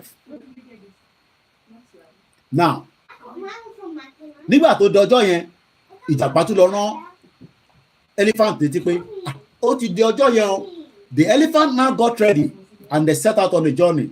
Ṣé dẹ̀ mọ̀ pé elephant bóun ṣe máa ń rìn gìgì tó bá rí elephant ẹlòmíì ọmọ tán pè lẹ́lífant o ó kàn mí rí látẹ̀kọ́ ni o ìtò máa sọ pé Koiki show wa lẹ́lífant náà má jẹ́ kí gbogbo èèyàn mọ̀ pé mọ̀ kò ń ṣe elephant àkàsù là ń sọ o èyí tẹ̀ ń gbé ní south east elephant òun náà pé òun bó ṣe rí lélẹ̀ in case tó bá mọ tán pè bẹ́ẹ̀ elephant ni kò wá compare elephant sí tortoise o lè má mọ tán pè ní tortoise náà ìjàpá mọ̀ pa ní zoo mọ́ ní Nàìjíríà gbogbo zoo yín ẹ ti jẹ gbogbo àwọn animal tó wà nínú bẹ̀ sórí pé ìjàpá lélẹ̀ pia orí eléyìí ó wá lọ sọ fún orí eléyìí pé bí Tinubu ṣe sọ fún màmá ti dé ni màmá olóyè ìyàwó Koikimedia ó wá ó ti distract mi báyìí nísìn mọ̀ káwọn obìnrin wa tó bá ti dé wọ́n ṣàní àwọn kan wọ́n máa ń distract ọkùnrin jẹ́jẹ́ la ti ń ṣe program lọ látàárọ̀ nísìn gbogbo èèyàn ń gbádùn kò sí distraction wọ́n ti dé báyìí nísìn distraction oríṣiríṣi fọlọ́ kó ṣàánú àwọn ọkùnrin kí lẹ sọ ìyá mi Fatima mo mà kí yín ìyá mi Táíwò Kíkẹ́ Fásánmi ẹ̀yin mọ́mì wa báyìí aunties náà ṣe máa ń distract àwọn dáadé àtàwọn ń kò nínú ilé nìyẹn ó lágbára o. Now báwo ni ìjàpá ṣe rí orí elephant gbédè ọ̀dọ́ba òun là ń sọ lọ́wọ́lọ́wọ́ tó fi ń pè ní gọ́gọ́gọ́ ń gbọ̀ má bá wọn jó mọ́ o má bá wọn jójó tó mọ tó wà nú ẹ o ọ̀rọ̀ Nàìjíríà tó mọ tó wà nú ẹ bàbá mi Sùláìmọ̀ Lásìsì mo kí yín o mọ tó wà nú Nàìjíríà ọ̀nà òfin sẹ́ẹ̀fù Nàìjíríà amẹ̀mí ẹ lọ o mo parọ́ o. Let's continue. On the appointment day, the tortoise went to the elephant. The elephant got ready and they set out on the journey. At the point, the elephant got angry. Kí ló ń bínú fún? Ó wo tortoise pé bó ṣe ń rìn yín àní débi tá à ń lọ kíákíá ilẹ̀ máa ṣú. Tortoise ní ó dáa ó ṣe jẹ́ ká ṣe báyìí ó ṣe jẹ́ kémi gorí ẹ because o mọ̀ pé wọ́n rìn dáadáa tèmi bá wà lórí ẹ ìrìn á lè yá. Ìjàpá ọlọ́gbọ́n Maradona àwọn Tinubu nìyẹn àwọn Jagaban Jagaban tó bá fẹ́ ṣe ṣọdún ẹ lọ line up a máa kó wọn ẹran fún yín àbí ṣé ẹran kankan ló máa fún yín àbí owó bọ̀ọ̀lì àtẹ̀pà. Mo kí bàbá mi Olúṣẹ́gun Ayọ̀mídé. At the point, the elephant got angry over the tortoise snail pace movement and feared they would. Elephant ti ń dunú pé òun ló fẹ́ lọ jẹ chairman kò dẹ̀ fẹ́ mí síjọ́ yẹn. Ó wá gbé ìjàpá sí ẹ̀yìn ẹ̀. Ó wá jọ ń lọ. While on the elephant, ìjàpá tún wá make one request. Ó ní ò ṣe fún mi ní okùn jẹ́ kí n mú okùn yẹn dání okùn tó fi kán ọrùn yẹn jẹ́ kí èmi bẹ́ẹ̀ mú dání. ṣẹ̀rí ọgbọ́n ìjàpá bó ṣe ṣe fún gbogbo ọmọ Yorùbá nìyẹn láti 24 years máa tán gbogbo wa wọ́n tàn wá lọ báyìí tàn wá lọ báyìí tàn wá lọ báyìí. Dizzy man sọ pé the Yoruba nation will transform Africa. Fi gbọ́ yẹn. The elephant allow it being too obsessed to be the chairman of Ofala. Anything that will be an obstacle to it must be dealt with. As they got closer to the king's palace, the tortoise raised his voice. Ó gbórin sókè ibi tó rin bàbá yìí ti jáde nìyẹn. And then sang èmi ò gbọ́ Ìgbò dáadáa so I'm a manager ní bí bá ṣe sọ ara tá à ń sọ nìyẹn pé àgbọ́dì ara wa. Ine mi ń bẹ̀ ìsinmi kẹpàtà yẹn ìwọ̀n ń bẹ̀ ìsinmi na ìkẹpàtà yẹn. Meaning ẹ̀ mi pé small tortoise, who do you say? No, ẹ má bínú, mo ti jump. As they got closer, ìjàpá ní ine mi ń ṣe akapàtà yẹn ine mi ń ṣe akapàtà yẹn. Kí ni meaning ẹ̀? My king, ọba wa. Èmi tí o rò pé kò lè ṣeé ṣe èmi àdùn tèmi mọ́ ni o. Mo ti bẹ́ẹ̀ mú elephant wá. I have brought the elephant. Ṣé mọ̀ pé ọ̀rọ̀ yẹn ó ta sí etí elephant. Elephant wọ́n á wò pé àbí bí wọn náà bí ṣe ń sọ Yorùbá nation tó ń sọ pé irọ́ ni mò ń pa bó ṣe rí nìyẹn torí pé irọ́ tó ń pa fún ẹ ní Nàìjíríà òun ó sì wà létí ẹ. Èmi gbọ́dọ̀ yọ̀ yẹn kúrò kí ti Yorùbá lè wọnú ẹ̀. Torí wọ́n ti parọ́ fún yín for 25 years. So o tẹ́ ẹ̀ mọ ìyàtọ̀ irọ́ àtòtítọ́ o mọ irọ́ àtòtítọ́ o mọ ìyàtọ̀ ẹ̀ mọ́. My king, I have brought the elephant. Ìjàpá wa elephant náà wá dá lóhùn. Orin yẹn ibi tó ní ti jáde lélẹ́yìí o. Ìyẹn wá ní ine mi ń bẹ̀ ń ṣe ń pa kan yẹn ìwọ̀n mi ń bẹ̀ ń ṣe kípa ń yẹ. Small tortoise, who do you say you have brought? The elephant query. Elephant ń bi ìjàpá pé ta ló sọ pé o mú wá? Ṣebí àdéhùn tèmi àti ẹ̀gbọ́n tí ìjàpá tún sọ. Ìjàpá wá ní asamanya ìchebe nyàmá dúdú ìyẹmí dùnkún sí mi nàmá kápáyé. I said let the earth protect and guide the elephant. Bó ṣe máa ń parọ́ fẹ̀yìn náà nìyẹn. Tábà ti débẹ̀ wọ́n máa ṣe omi fún wa. Kódà transformer tó sí ládùúgbò mi wọ́n máa gbé wá síbẹ̀. Kódà iléèwé tí Awólọ́wọ̀ parí Tinubu máa parí ẹ̀. Kódà education tí mo lọ tẹ́lẹ̀ máa ṣe. Ó tún parọ́ fún ìjàpá ó parọ́ fún elephant pé no n tí mo sọ kọ́ nìyẹn o. N tí mo sọ ni pé let the earth. I said let the earth protect and guide the elephant. Did I say that I brought the elephant? Èmi ò sọ bẹ́ẹ̀ o. Orin yẹn tún lọ báyìí. Asamanya chebe nyame dudu enye mendukun sina akapantanye. I said let the earth protect and guide the elephant. Did I say I have brought the elephant? Elephant wa ṣe ń sọ pé ó dà pé mo ṣe ń gbọ́ ẹ̀ ní sí dáadáa ni.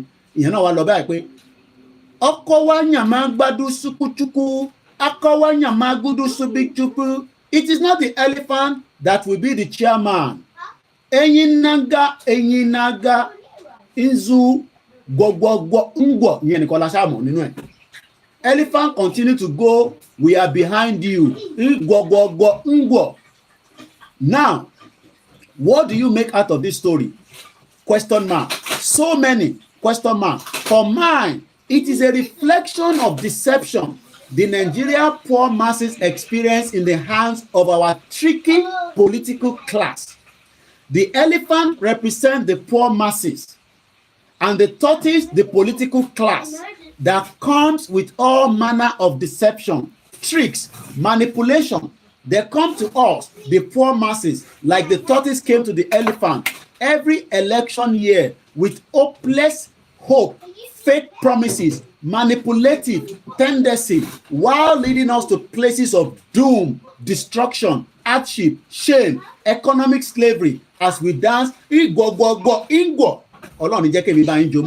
not knowing we are being led to our destruction pool and point.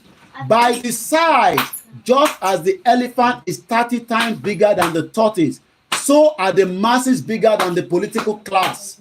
Same way tortoise deceived the elephant, the political class has been deceiving us. Shame, ingo, as we shapelessly meet our Waterloo. May God help us to realize our might and power over the minicon political class of deceptive intent and use it to liberate ourselves from their claws of manipulation and slavery until we rise above the lies and deception. The same way the elephant was tied at the king's palace for shame and ridicule is the same way we will continue under the suppression and subjugation. So tó bá ń jó gọgọgọ ingo máa rántí pé wọ́n fún elephant ní false hope pẹ̀lú bó ṣe ní agbára, pẹ̀lú bó ṣe ní ìfọ̀n tó níkàn tó wọ́n parọ́ fún ni. Now ẹ jẹ́ ká fi gọgọgọ ingo sílẹ̀, ẹ jẹ́ ká padà and finish up torí the background ẹ mọ̀ pé àwọn ọmọ yín ti dé, so I'm a manage the last part of the program. Akuku ti ṣe 2 hours 37 minutes. So now, the fundamental factor underlining all proposals is that we Yoruba do not want Nigerian state to continue to be part of our life in our new country. For us, the Nigerian state represents too large, too important a part of the awful and generally hated legacy of Nigeria. Too large a part of Nigeria irrational constitutional political structuring of Nigerian culture of corruption, of Nigerian culture of insensitive governance, of Nigerian political culture of disregard for the needs and the welfare of the people, of the Nigerian arrogant and morally isolated political leadership, etc. We shall give our new country a thoroughly rational, constitutional and political structure that will not tolerate at all to the state that Nigeria created. The government of our new country will be truly a government of the people, by the people, for the people, a government whose goal is constantly improve the quality of the lives of all our people. We will make our new country a country of high quality education, a country that consciously seeks and creates opportunities for our youth, a country of sophisticated technology, a country of rational developed infrastructure, industrialization, a country of modern and maximal productivity agriculture, a country of enterprise, commerce, tourism, security, peace, and beauty, a country of success and pride. We did almost all this before under Chief Obafemi Awolowo leadership in a few years in the 1950s. Today, we have greater strength than we did in 1950, and therefore we can do it all over and do it the best. There is no limit. That is the craft. We shall craft the most appropriate constitution in the near future for the Yoruba people. So bí ẹ ṣe lọ nìyẹn, mo dúpẹ́ lọ́wọ́ bàbá wa Alànà tí wọ́n bá wa kọ gbogbo kìíní síta pé kí a jọ máa fi ṣe ìdánilẹ́kọ̀ọ́ fún ara wa, fún èmi, fẹ́yìn, fáwọn ará ilé wa látara fi afẹ́kúrò ní Nàìjíríà. Afẹ́kúrò ní Nàìjíríà, ǹjẹ́ a gbọ́dọ̀ mọ in tó ń bọ̀ náà, ara ìtànká yìí ní ara wọn ìgbésẹ̀ tó ń bọ̀ lọ́jọ́ iwájú fúnran Yorùbá. Má jẹ́ kó sú ẹ, má jẹ́ kó rẹ̀ ẹ́. Gbogbo ilé tá à ń ṣe lénìí, a fi ń prepare ara wa sílẹ̀ torí pé bọ́ fẹ́ bọ́kọ̀ Nàìjíríà máa pín, kò sẹ́ni tó lè dá dúró. Ọlọ́run ọba Elédùmarè ó ti ní àníyàn pé ó yẹ kó ti pín tipẹ́. 2014 ní Nàìjíríà ti expire, àmọ́ àwọn 4 years election, àwọn elephant ní àwa, àmọ́ a ti jẹ́ káwọn tortoise tí wọ́n lé fọ́n tọ́ lé kan náà kọ́ parọ́ fún gbogbo wa. Mò ń bọ̀ mọ́ ìdíde ká lọ fún advert yìí tá bá ti wá padà dé a máa wind up program yẹn díẹ̀díẹ̀. Mo kí gbogbo yín lẹ́ẹ̀kan sí o. Yorùbá nation, no going back. lálẹ́ olùlọ́jọ́ kẹwàá oṣù kẹwàá sẹ́fẹ̀ gbọ́ lọ́jọ́ tó ń sọjọ́ ìbí ọmọ aládìkún lóye Sunday Adéyẹmọ májàsọ́lá àdìsá aka Ìgbòho Òòṣà nípa bí gbogbo àwọn ọmọ ẹgbẹ́ ìfẹ́ lọ́dọ̀ àpapọ̀ Yorùbá àti gbogbo ẹgbẹ́ ọmọ Yorùbá lápapọ̀ lábẹ́ ààrẹ wa ọmọ Adédayọ̀ Fáládé àti igbákejì ààrẹ Mọ́kàndé Àbẹ̀bí tí ń ṣe ìrọ́kẹ̀kẹ̀ ìgbáradì ìbámu pẹ̀lú ìfẹ́ àti ẹ̀mí ìforihàn àgbékalẹ̀ àyẹ́sí ọjọ́ ìbí Ìgbòho fún tọdún yìí pẹ̀lú àkọlé Dinner with Ìgbòho. Bákan náà làwọn ọmọ gba ọ̀pọ̀ ògbóni àgbáyé lálejò Tajudeen Ọlárẹ̀wájú Àjàlá láti wá ṣe àyẹ́sí fún olóyè Ìgbòho lọ́jọ́ náà tí ó wáyé nínú gbọ̀ngàn ńlá ní London Kensington 179-199 Holland Park Avenue London W11 4UL United Kingdom bẹ̀rẹ̀ látago méje ìrọ̀lẹ́ ilẹ̀ dago méjìlá òru. Bákan náà láti kí wa kú ìmúrasílẹ̀ ìwọ́de làmìlàkàtẹ́gbẹ̀lẹ́gbẹ̀ ènìyàn tí ó wáyé nílùú ọba 1 million rally in London lọ́jọ́ kejìlá oṣù kẹwàá ó jẹ́ ọjọ́ kẹtàdínlá pẹ̀lú Ìgbòho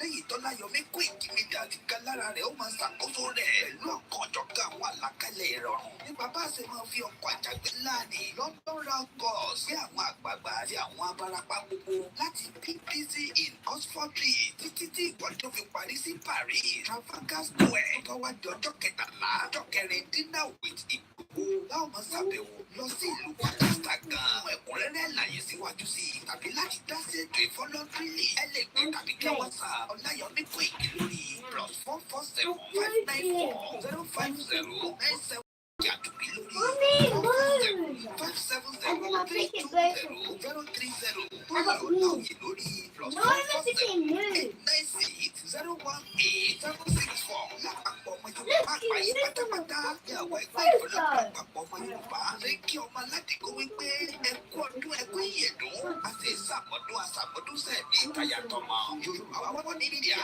ló ń kéde lórúkọ gbogbo ọmọ Yorùbá pátápátá.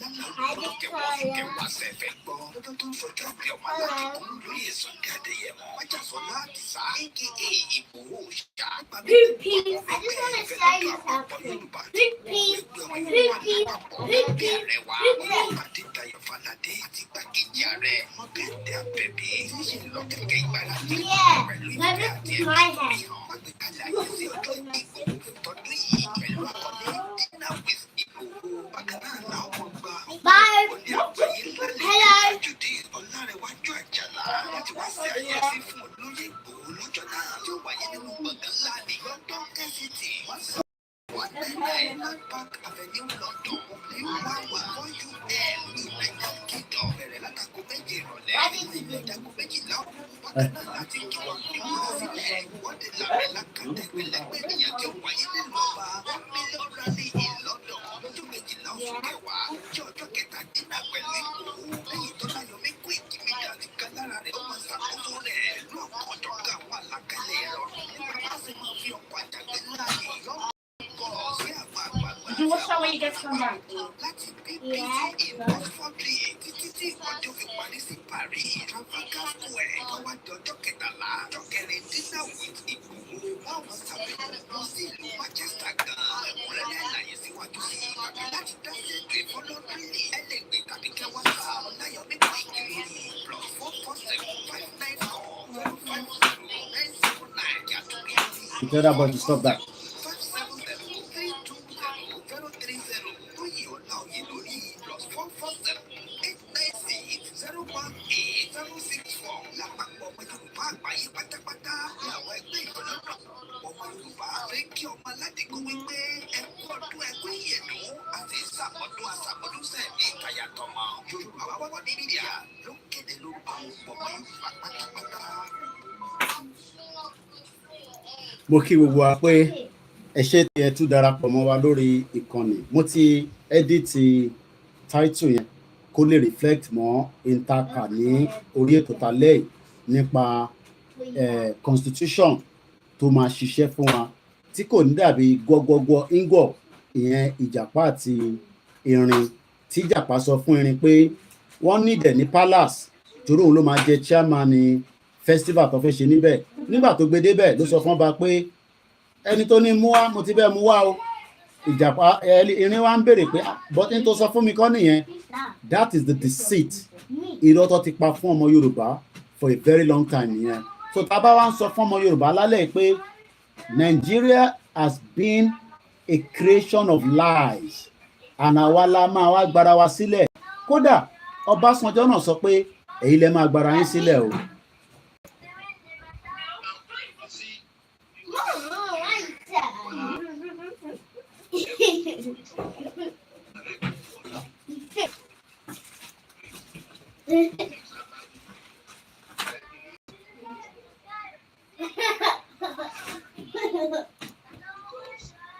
That's mega thinking.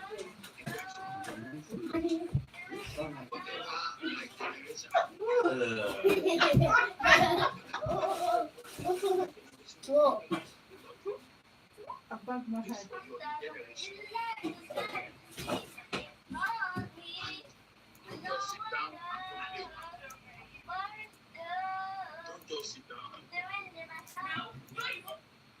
Who's that? Me!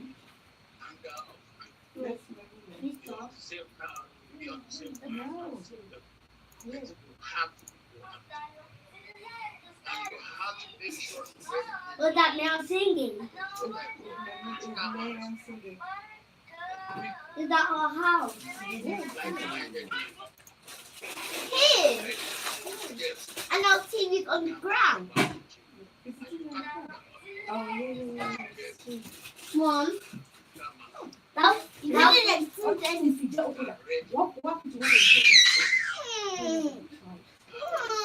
did he punch me with belly? He put me with belly.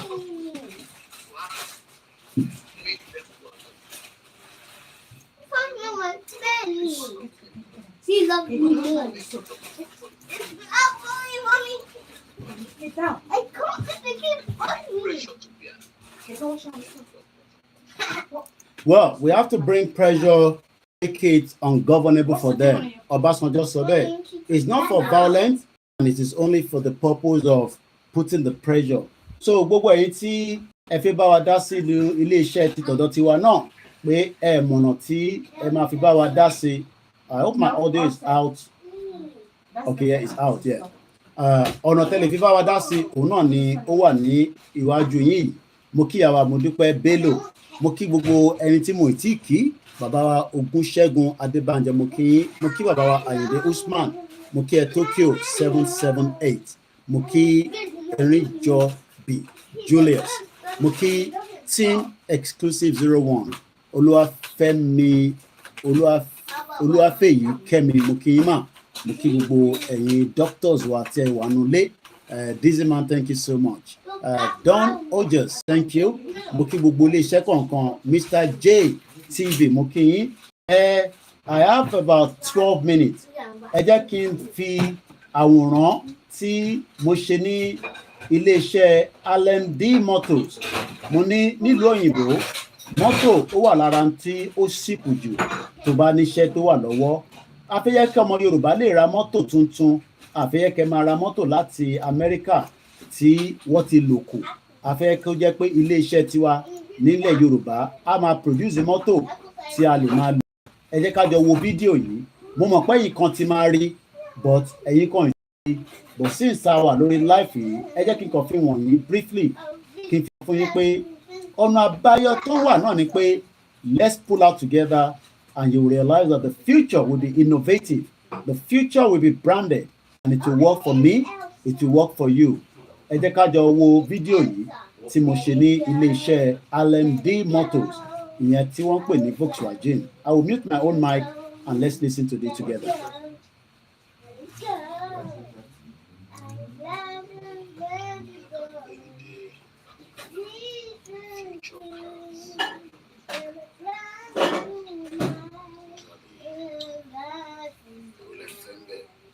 I just don't want to let it go. Let it go. Let it go. Huh? I know the song. I just sang it. Let it go. Let it go by first. bàbá ti kúrò ní ràtìràtì máa ń pè Nàìjíríà gbogbo àgbáyé nípa ń sọ fáwọn ọmọ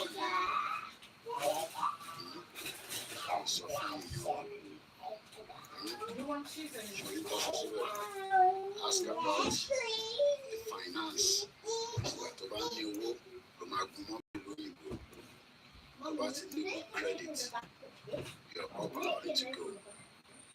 That is the reason why person suffer in Taiwan, Nigeria. She will tell 13 more, 13 identity. Already don't 40 grand. Oh, I'm a son dear. To hear this, see the price 38,000 up to 40. What we call upgraded. And at the end of the day, got to link the motor phone. Papa need good credit. Then one more. Tó kìí ṣe Fúlàní, tó kìí ṣe terrorist, táwọn sọ fún èèyàn wa, tàfi ní àgbàdàbà kúrò ní Nàìjíríà, láti ṣe gbogbo nǹkan bẹ́yẹn, àwọn bíi oṣù àjẹyẹ náà sí, òṣèpò gbọ́dọ̀ kó owó ẹ̀ sílẹ̀, rẹ̀tọ́ntà 68 grand, ó wà máa san díẹ̀díẹ̀. Or deposit 599 or some 48 months. Deposit 15 grand or 599 every month. What they be motto? Option final payment I get 32,000 at 4.85 at 4.9% APR. Them are bound to allow lower. 68,000 when you work with Montoi, or 15,000 today, or 599. Why they might be low, but on the credit, go to think about it. In Tashin Subway, in Nigeria, they need identity. Today, we are near identity crisis. You can say it. Beautiful. Táwọn sọ fáwọn èèyàn àwọn olówó Nàìjíríà wá ra ilé nísìn àwọn máa ra ní upfront for invest owó yẹn sí Nàìjíríà abroad lọ́wọ́ra táwàrà wọ́n máa fi àjẹ ìgbà máa lọ́wọ́ mọ́tò tí kò ní air condition àbí bẹ́ẹ̀ kọ́ gbogbo táwọn sọ fáwọn èèyàn wa ìyẹn ni wọ́n ṣe máa ń jalè láfíríkà bàbá ti jalè yẹn tán àwọn ará mọ́tò tuntun abroad. Fi àjẹ gbogbo wa àbíbẹ́ẹ̀kọ́ gbogbo wa la máa jẹ breakfast gbogbo wa pátápátá so ní ọ̀dọ̀ tí wa ilé ìjọrin 53 grand from 40 to 57 ilé náà papọ̀ fi 12,000 sílẹ̀ wọ́n dẹ̀ máa san 544 wọ́n dẹ̀ máa gbélé lọ wọ́n máa gbé lọ. Finance wa ọkùnrin tó lè ṣe finance ó gbọ́dọ̀ ṣe kíni ó gbọ́dọ̀ ní good credit ó yẹ nísìn ó gbọ́dọ̀ ní good credit so ó tàn sọ fún èèyàn wa tẹ̀ ń bá Koikimedia jà lójoojúmọ́ mo ti gbé nílùú for 24 years gbogbo advantage táwa ń jẹ fẹ́ni tó bá fẹ́ ra mọ́tò kò lè ṣeré wa wàá wò tó fẹ́ rà. She researched the lorry while we PR. So look at the right side where she was in Nigeria or not. You don't coin bridge. So I can keep work at it in understanding answer. So at the end of the day, we all have responsibility. Future can be day. Very beautiful future car. The future car. The future car. But the consider make sure you are connected to the future. Shower tight in 24/7. I feel connect to the future. Ilé tí mo sọ̀rọ̀ tí wọ́n gbọ́ ní Jẹ̀bú Òde. Ṣùgbọ́n I feel connect to the future. Ẹ jẹ́ ká máa parọ́ fún ara. Tó bá yá gbogbo àmọ̀ bèrè fẹ́ tọ̀ wá. Ó kù díẹ̀ náà. Ẹ̀tọ́ yẹn gbogbo àmọ̀ bèrè fún.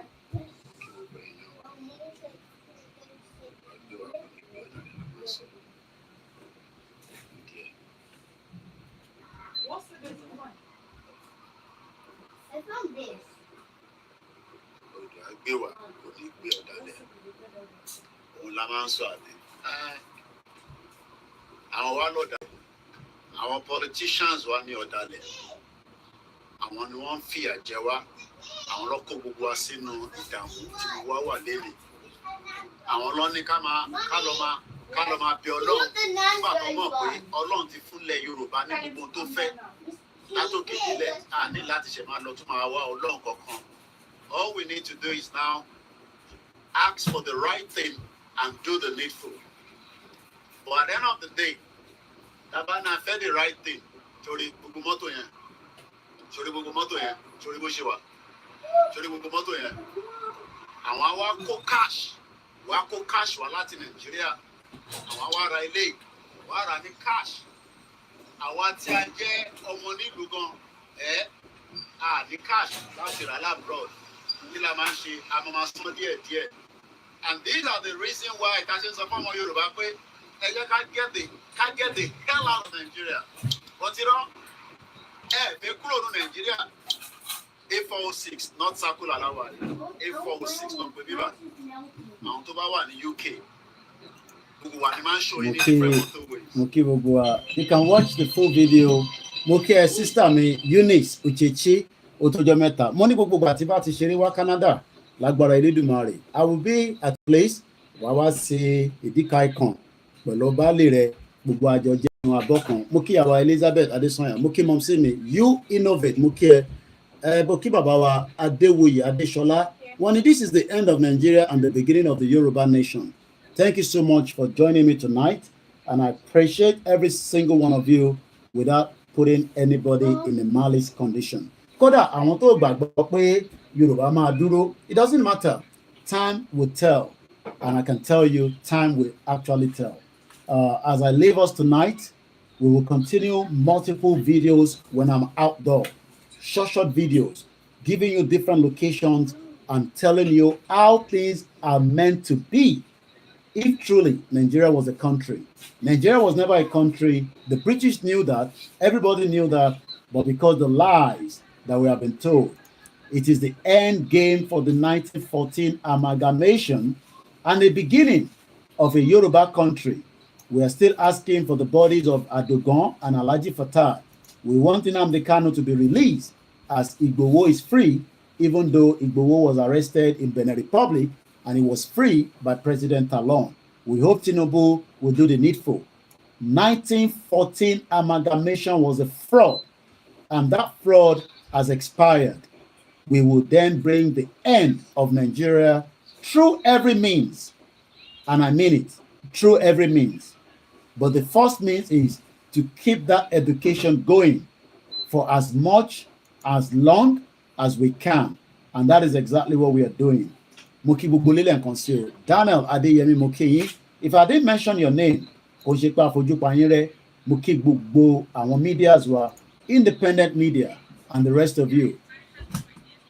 Moki Wakwe, Ọlọ́run Elédùmarè kò ní fi ìkọ̀kan wa sílẹ̀. Bàbá wa Túndé Ayẹni Moki, Ajayi ID Anthony, gbogbo ọmọ Yorùbá tó bá jẹ́ ọmọ ọkọ Yorùbá, ò ní ID orúkọ ààrẹ, orúkọ ẹ̀ gangan ló máa lò lórí social media. Kódà o lè lo Islamic name kò sí nǹkan kan tó wrong nínú ẹ̀, but because many of you are what they call fake username, àyà yín já láti forúkọ yín sílẹ̀, but ẹ lè máa comment because orúkọ yín gangan yẹn ẹ fẹ́ jẹ́ ká mọ̀, ẹ fẹ́ jẹ́ ká rójú yín. Tá bá lọ sínú page yín, hardly ni a máa rí proper picture yín. It shows that ẹ ṣe ọmọ Yorùbá, Fúlàní ló bí yín, ẹ kàn máa ń wá sórí ètò láti wá da program lónìí. Ọlọ́run máa dẹ̀ da gbogbo iléeṣẹ́ yín rú pátápátá ẹ̀yin tẹ́ bá ń ṣe bẹ́ẹ̀. Mo kí bàbá mi Frank Olúṣọjí. Mo kí wa o. This is how I can go tonight, and I hope we've learned something again tonight. Èyí tá a ṣe lánàá ó ti yàtọ̀ sí tèmi. Èyí tí màá tún ṣe lọ́la ó tún máa yàtọ̀. Mo kí Mr. Ìyàwó Ṣadé. Yes, Ìyàwó Ṣadé ẹ jẹ́ nǹkan pé bẹ́ẹ̀. Mo kí yín mà. Olúṣadé. Mo kí yín mọ́mì. Mo kí gbogbo ẹ̀yin ti Lagos Island. Mo kí ẹ̀yin ti mainland.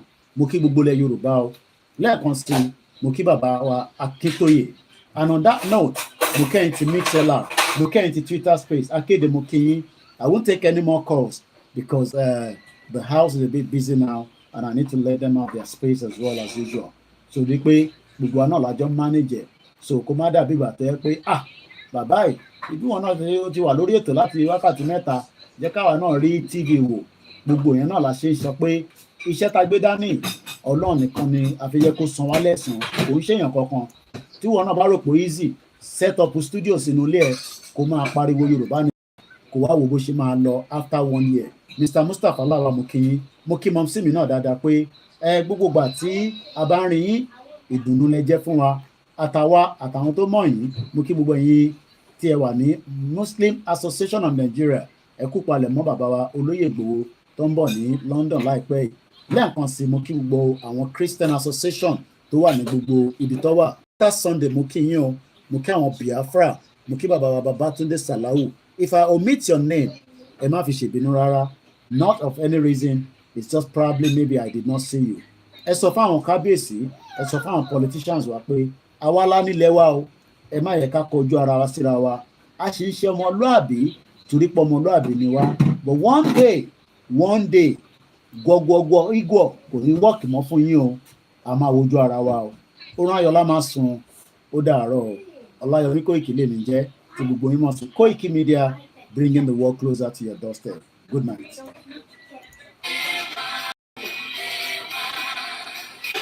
Orileede wa